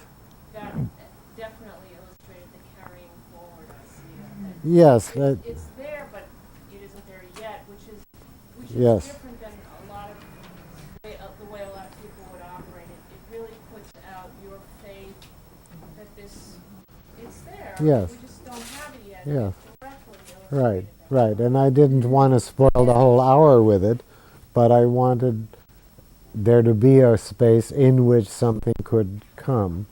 Yeah, like you said, I mean, I knew that, well, I wasn't going to come up with it, but I know 12 things that would fit there, and so does everybody else, and so does she. So, right? So I always think it's silly to say the obvious, which she's already thought of 5 years ago, but for something to be able to come. And then it seemed to me a little after that that we almost got stuck there. Something was supposed to come. So then I went back to where she was before I took her there. I felt like I did a little too much, and so then I made up for it. Did you see me do that? Yes. Oh, good. Okay. That seemed like a good illustration Yes. of the idea of something implicitly leaning into the future. That this new way isn't there yet, but it's implicitly there. Oh, yeah. Then there was a point at which you said, and maybe after that, when she sort of got stuck there, and you said, well, I actually think that you're there. Or something that Yes. you have, that Yes. where you are with seeing this and this. Yes. That is a place. Yes. And then you sort of said, yeah, but maybe I'm reading into it. Yes. That would say. Yes. Yes. Yes, exactly like that. And that's pretty much me. Rather than suppressing it, I'll say it, you know. Like it was clear that that wasn't exactly how she had it, and yet it was so close to how she had it that I had to say, well, it seems to me just saying strongly, I don't want this, but I don't want to go there, is something.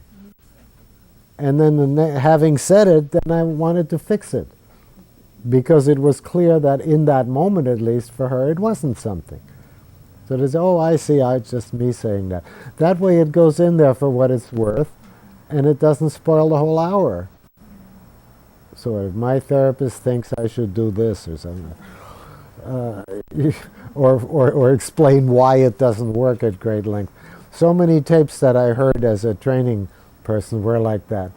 The client comes in and says something, and the therapist misunderstands it, and the rest of the hour is the client explaining to the therapist why that isn't right. But it is sort of right. Well, if you look at it this way, it could be what you said, but it really isn't because. And you know, 20 minutes into it, I say to the therapist, "Who brought that up?" You know, and he says, "Well, I don't know." So I didn't want that. I very quickly I say, "Well, that's just me saying it," and then we can go on from there. It was exactly as you say. I didn't want to suppress. I wanted to say it for whatever it was worth, and yet not get in the way. Something else, yes. No, it's just that as she was looking for some way of, as you were looking for some way of maybe finding a solution, there was a lot of resolution going on. Well, I'm not really a victim. You know, that was building up. Which was more important. Yeah, but she was really able to sort out what was really Yeah. how she really Yeah. was seeing Yeah. herself. But what do you mean more? Why are you saying that? Yes, it's clear. But you're making a point. Me? Yeah, you. No, I'm just saying that there's a lot that goes into finding Yes. a middle ground, which is what Oh, I see. No, I saw it the other way. That finding a middle ground is the solution to, you know, this situation. right. But she went deeper than just this situation. She did. That's what And that's what you're pointing to. That's why I was thinking. Right, right. And so that's also why I didn't want us stuck entirely in finding an alternative, because this is more. I agree. That's how I felt when it happened. I felt like, oh, this is more. I Yes. like that. I noticed that the tone of your voice throughout was lower and softer than it is when you're just speaking to us. Oh, yeah. then Not conscious. But when you say it, well, sure. Sometimes I become aware that when I'm trying to weigh down, then I become aware that I'm speaking almost very, very especially like, well, it says, well, what is that act? But I wasn't conscious of that here. It just, it felt to me like very much of an invitation. yeah, Do you feel it that way? yes, yes. As an invitation, yes. I feel exactly is right. Both ways. An invitation come this way, and also an invitation to whatever's under it to come. Yes, yes, yes. Say something negative. I had a sense that, at one point you were trying to help her see if there was a place where she could move to something new, and sensing that was going to a place that she wasn't quite at. Yes, So you backtracked. yes. And I don't remember exactly what it was, but you said something else. So that's where the forward movement, that's where the thing is. That's. Yes, and I felt- did. I don't remember Yes, I exactly what did. the word was, but it seemed important. It seemed like this was sort of Yes. like you were getting it. You were Yes, saying, okay, yes, now so yes, where I was yes, it wasn't yes. where I thought it was, but it's not there. I see it's here. Yes, and very spontaneously it came. I noticed it Right, also. Right. As if I'm deciding where it really is, which I don't want to do at all. And yet I don't think it was that. no, I don't think you took, well, leave her in peace unless she wants to say something. My rules of demonstrating, leave her in peace. Yes. If she wants, you have first priority if you feel like saying something. But we're I'd be glad guessing, to know what you- we're both guessing that she didn't hear it that way. that it was That was a spontaneous, oh, now I understand. And it's perfectly all right that maybe you still don't. It seemed that it was right at that. Well, it doesn't matter really. No, I just meant by her response. It Oh, seemed yeah. to help her Yeah. more than where you were before. Yeah, yeah, and very often these things help in the sense that what's really true comes. So it could have helped. I say, oh, that's what, it could have helped if she had said, no, it's this. Right. And that It would still help. No, that still isn't. Yeah. But as long as that's what the invitation, as long as it's clear to the client that you want to hear how it really is, and you don't give a damn whether what you said is right or wrong, you want it to hear really, then it becomes easy. It takes a little while to communicate that I don't care about what I just said. I want to hear how is it actually done. But that's right, I noticed too. I say, oh, there, that's, yeah. Go ahead. Obviously, you're being so there and patient and listening is so important in the interaction. I think I noticed, I mean, I don't have it exactly written down, but that certain things that she said that were quote unquote negative, even though it was like with a lot of feeling, like you definitely were very silent, whereas with other things that had more of a growing edge or whatever, you would come in there and say something. So I'm wondering why, because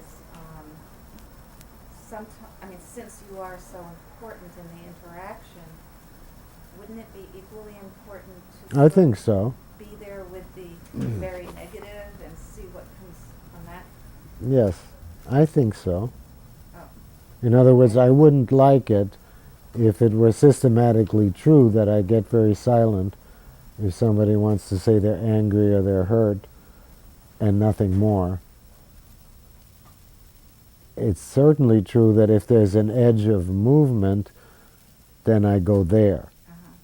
That's true. Okay. I don't want to lose that. I don't want to lose that edge. Right, okay. Because everything is always too simple. Oh, I'm hurt, or I'm angry, or I'm depressed, or I'm this, or I'm that. And so if there's any tail or head to it, then I want to go there. So that part of what you said, what you observed, I like. But I wouldn't like it if it were true that I'm not there as much for what hurts or what's negative. I wouldn't like that. And if it were there, well, it was not meant to be like that. Do you say a little bit more, or show when you say follow the edge, just a little bit of how where you saw it, or kind of make it. Well, this thing happens, and it's bad. So I didn't know what, and I don't need to know what, but something happens and it's bad, and you're hurt, and it's bad because it negates the next week's celebration. It makes this conflict and all that. And then you said, "Oh, it makes me lose my own loving." To me, that was a step of the kind that I meant, right? And it wasn't like it was a solution or anything. It was maybe worse than, but it was a turn there. So then I would rather be with that than, or the word hurt, which is just as good for both, or whatever. Did I answer it? Maybe not. I guess the following, but And then it goes like that. That's what she means. I keep picking up then it goes like that. movement is. Yeah. So then you stayed with that for a while, and then you said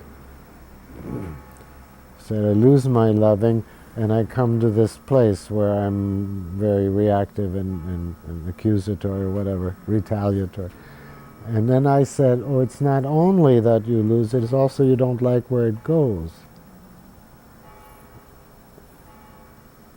I don't know, somehow to me that's the movement of it, then, right? And then you did actually move that way, which I don't need it to be right, what I'm saying.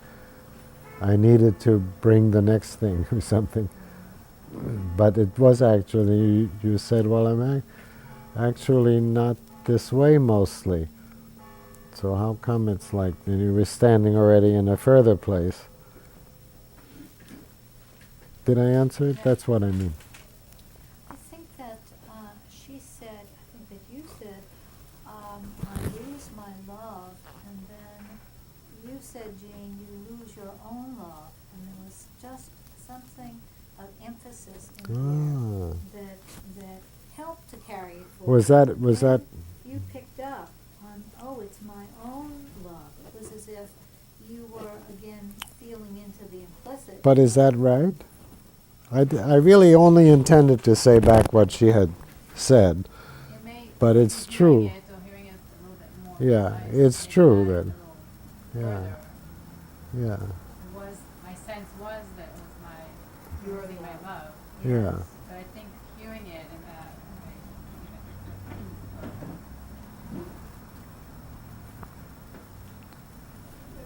She said she spoke of feeling betrayed, and that wasn't a term. That wasn't what? That wasn't a term that you reflected back to. That's right. And did she really use that word? I don't think so. Because there now I can take up for myself a little. If people say certain kinds of charged words, I will always say them back. You would have said that back. Okay. Yeah. So I just. But I did hear this. I did hear that flavor, and I did say, "Oh, it flips so suddenly," or "How can it be this when it's that?" I tried to say that thing, but if there had been what, yeah.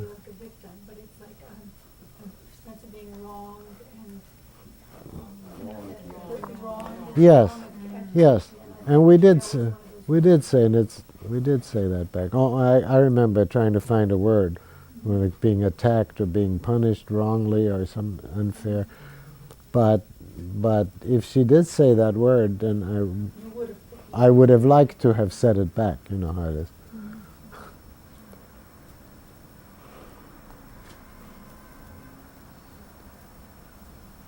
Okay. It's after 6 o'clock. Yeah, go ahead. That Sue's comment that about it being on different levels more.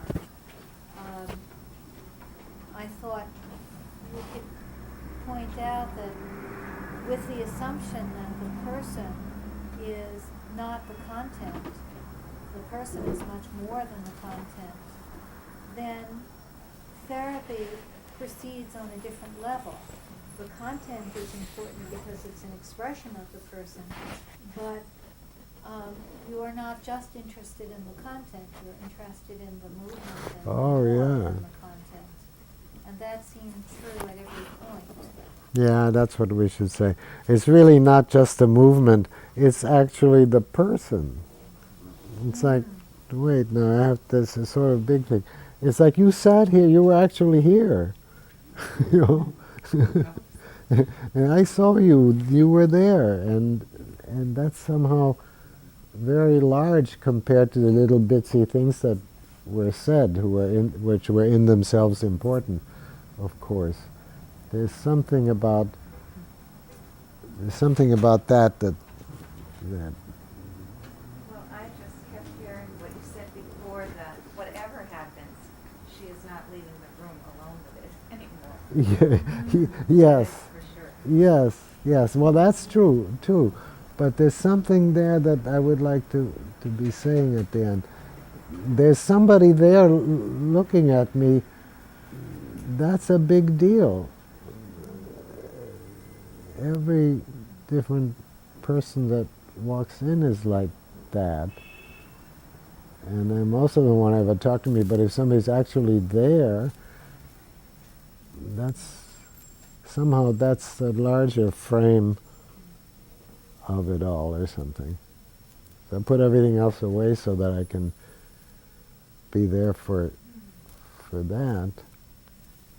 And it's not so much the courage, because I've got it all here. If I need to defend myself, I can get in there and I can do all that. But for the moment, there's somebody came or something. And yeah, okay. But you all know that, right?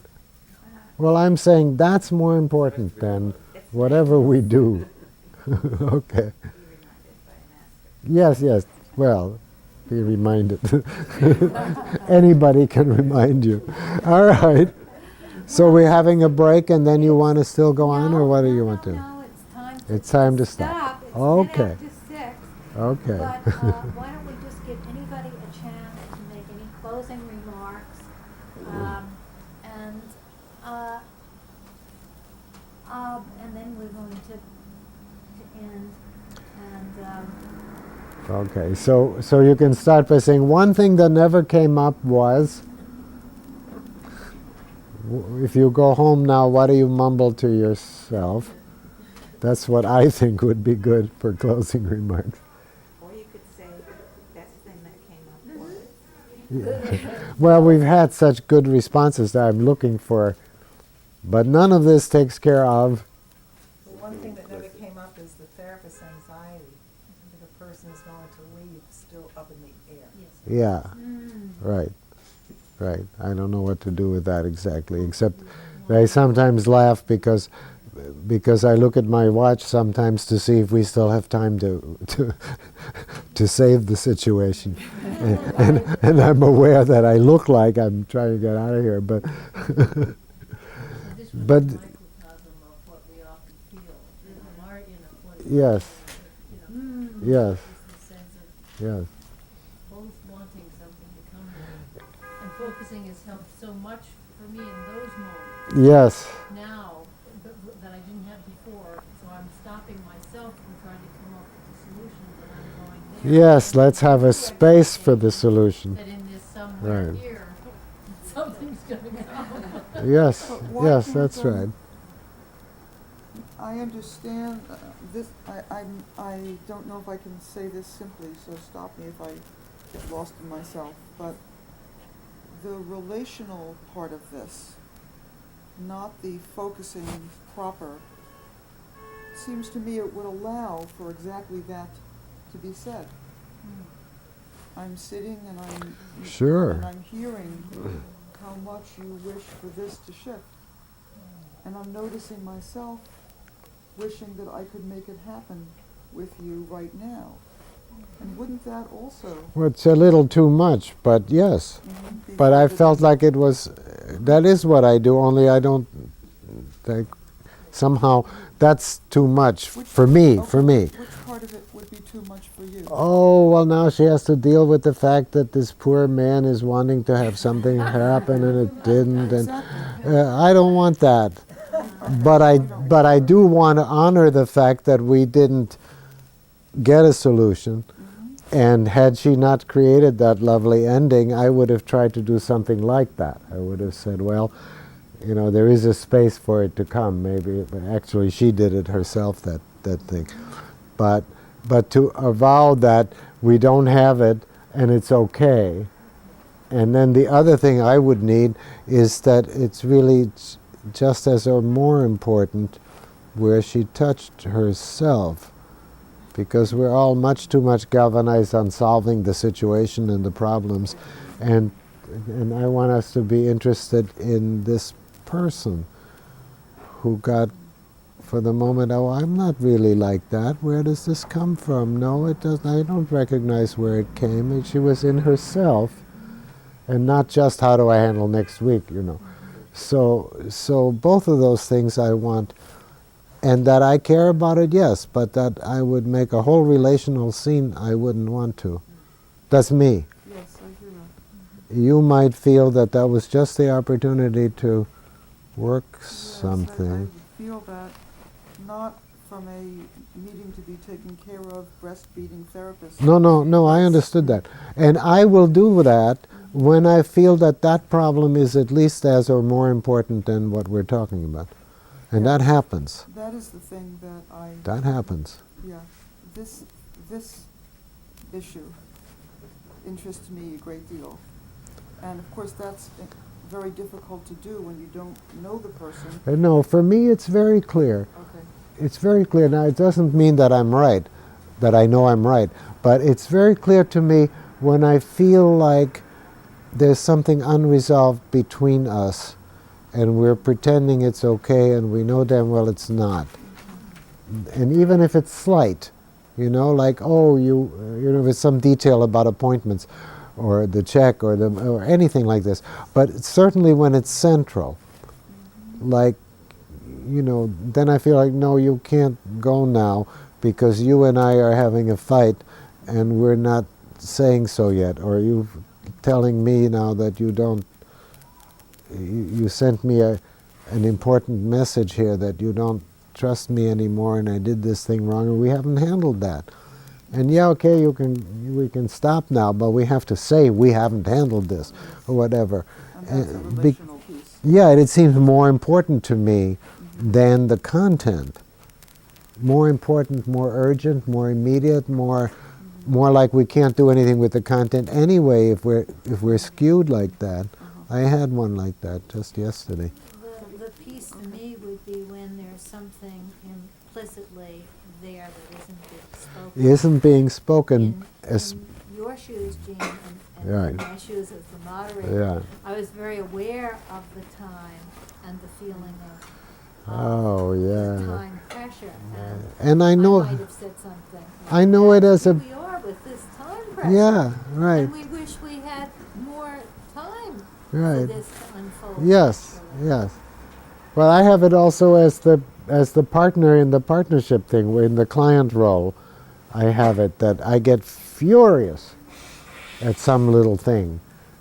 And I'm smart, so I don't just dump this all on my partner. I go see why, because it's so fascinating. But I often wish my partner were stronger on that dimension, that she would actually have some zest in it, you know. Let's go find out why you're furious at me, because I know I'm okay. I can't quite get that. So if I dump the whole feeling, then I'm, you know, but I get the, I want to, do you see what I'm saying? I'm saying as a client, I know the times when I've got to have the relational thing Yes. first. From the therapist. From the therapist, and if the therapist isn't up to it, well, that's okay, I'll take care of it myself. But I've got to have the room to do that. That might be the difference between partnership and therapy.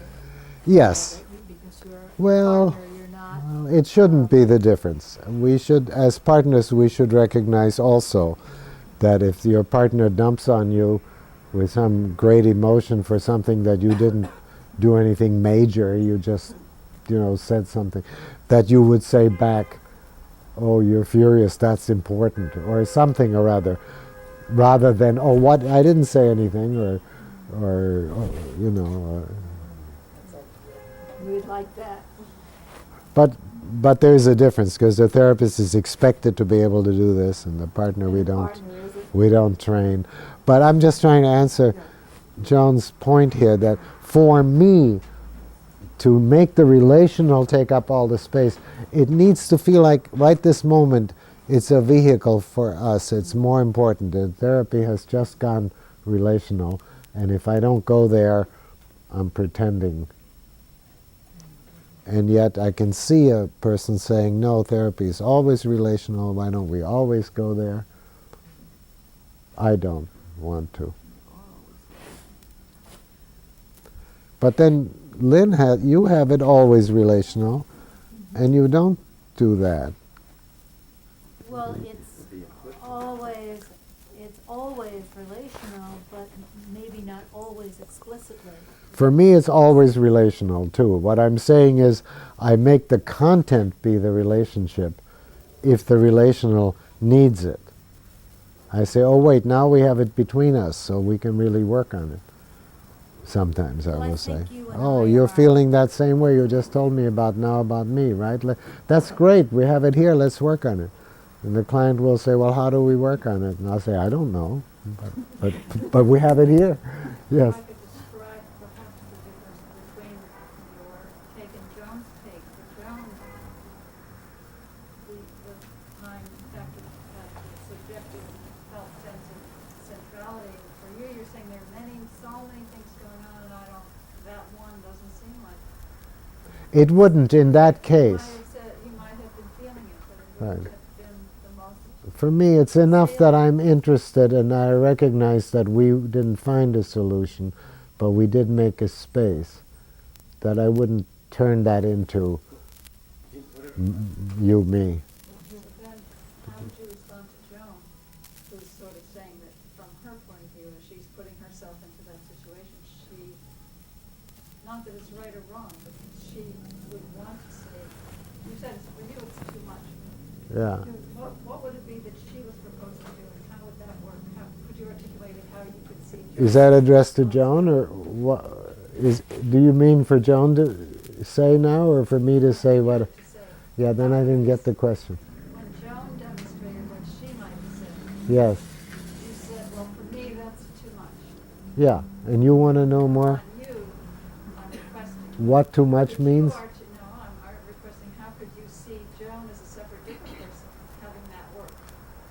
How would you language Joan's type of response working? Well, I think that if nothing were happening, for instance, this is my sense of, there's a step in between. For me, if I get the kind of situation where it goes around in circles and it doesn't ever get anywhere, and I've been a bunch of hours already and I feel like I'm ineffective and the person's going around in circles, and I get to something like that, I will do exactly what Joan outlined. I would say, "Oh, here's an opportunity. Maybe the therapy can move on the relational level because it's not moving over here with focusing and blah, blah, and all that." So that's another time when I appreciate knowing that you can actually have a therapy that's essentially relational. And then I do what you said. I have all these different ones, so I don't want to do just one. But I'm sure glad that that's one place I can look when nothing's moving or... I wanted to say there was a place where, not that it necessarily should have gone, but I think it could have been very nice work when I was very touched by you listening. And I think that if Yes. that would have gone that way, it would have been Yes. a very powerful, important movement. Yes. The whole relational, when I noticed you Yes. listening and looking in the studio Yes. and all that. Yes. And that could have been Yes, that's right. a place where I felt the relational work would have been. Right. There's also like that. There was this moment when she said, "Oh, you're listening to me, and I'm feeling a lot of that." It became explicit. Huh? Yeah. It became explicit at that point, the relationship. Yes, yes, I was and thinking that that sort of, what you said really sort of articulates the Yes. difference in emphasis between Eugene and I. That I hear those relational pieces very loudly, and they're sort of on my radar screen. And Yes. you hear them when they are loud.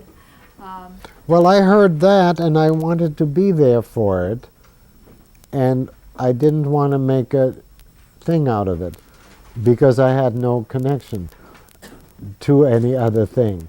Now, had I thought that, had she said first that her husband or whoever she was talking about never can understand her, or she doesn't feel seen, or any of those things, then I would have said, oh, this is a moment when you actually can feel seen, or can, I would have, but since we didn't have that, all I want to do is actually be there, not have her rush past it. And so I did say some stuff, just enough so that we didn't have to say, well, that's done now, and go, that we could be there. And that illustrates the answer to that question you're saying again.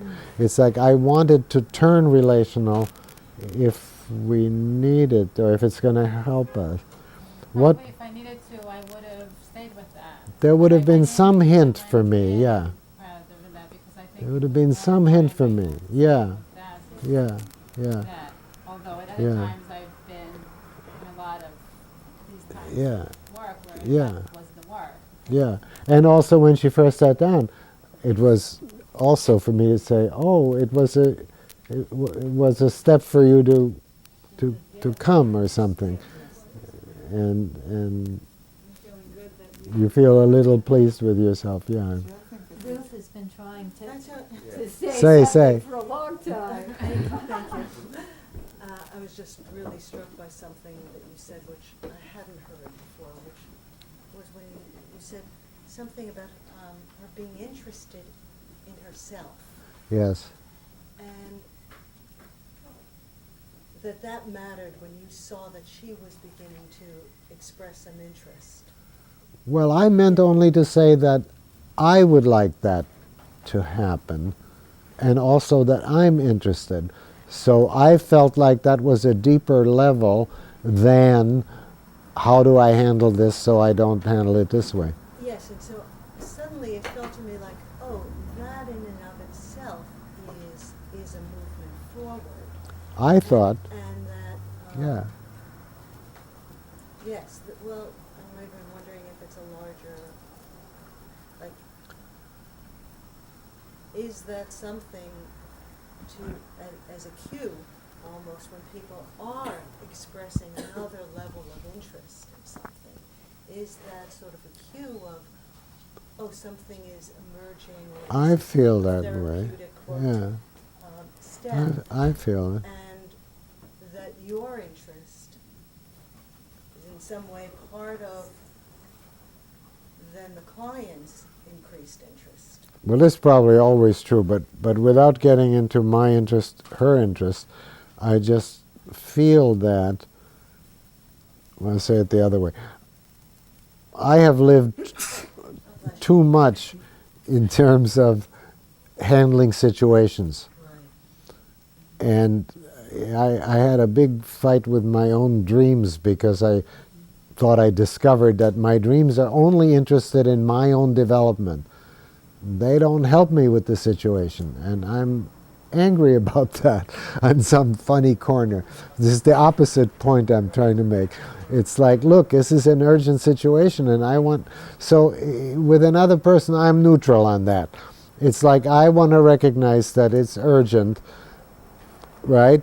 And yet I'm also understanding that this broader thing or deeper thing or whatever is valuable. And I, Looking at themselves as a person. yes, Focused on the solution, we miss the process. And you miss the person. We miss the person and the process, yeah, both. Yes. I mean, in a way. yeah, if we something kind of like that. stay with The process is we don't bigger. have a solution yet, but we have this space. Let's stay with this, see what happens. Yeah, Well, if we just don't decide on one or the other, we're all right, I think. We can stay open. As soon as we decide on one or the other, then I get upset. People who tell me that the train ride is important and where you're going is not, I don't believe that. I don't believe that. I mean, sometimes there's a better place to go than where I thought I was going.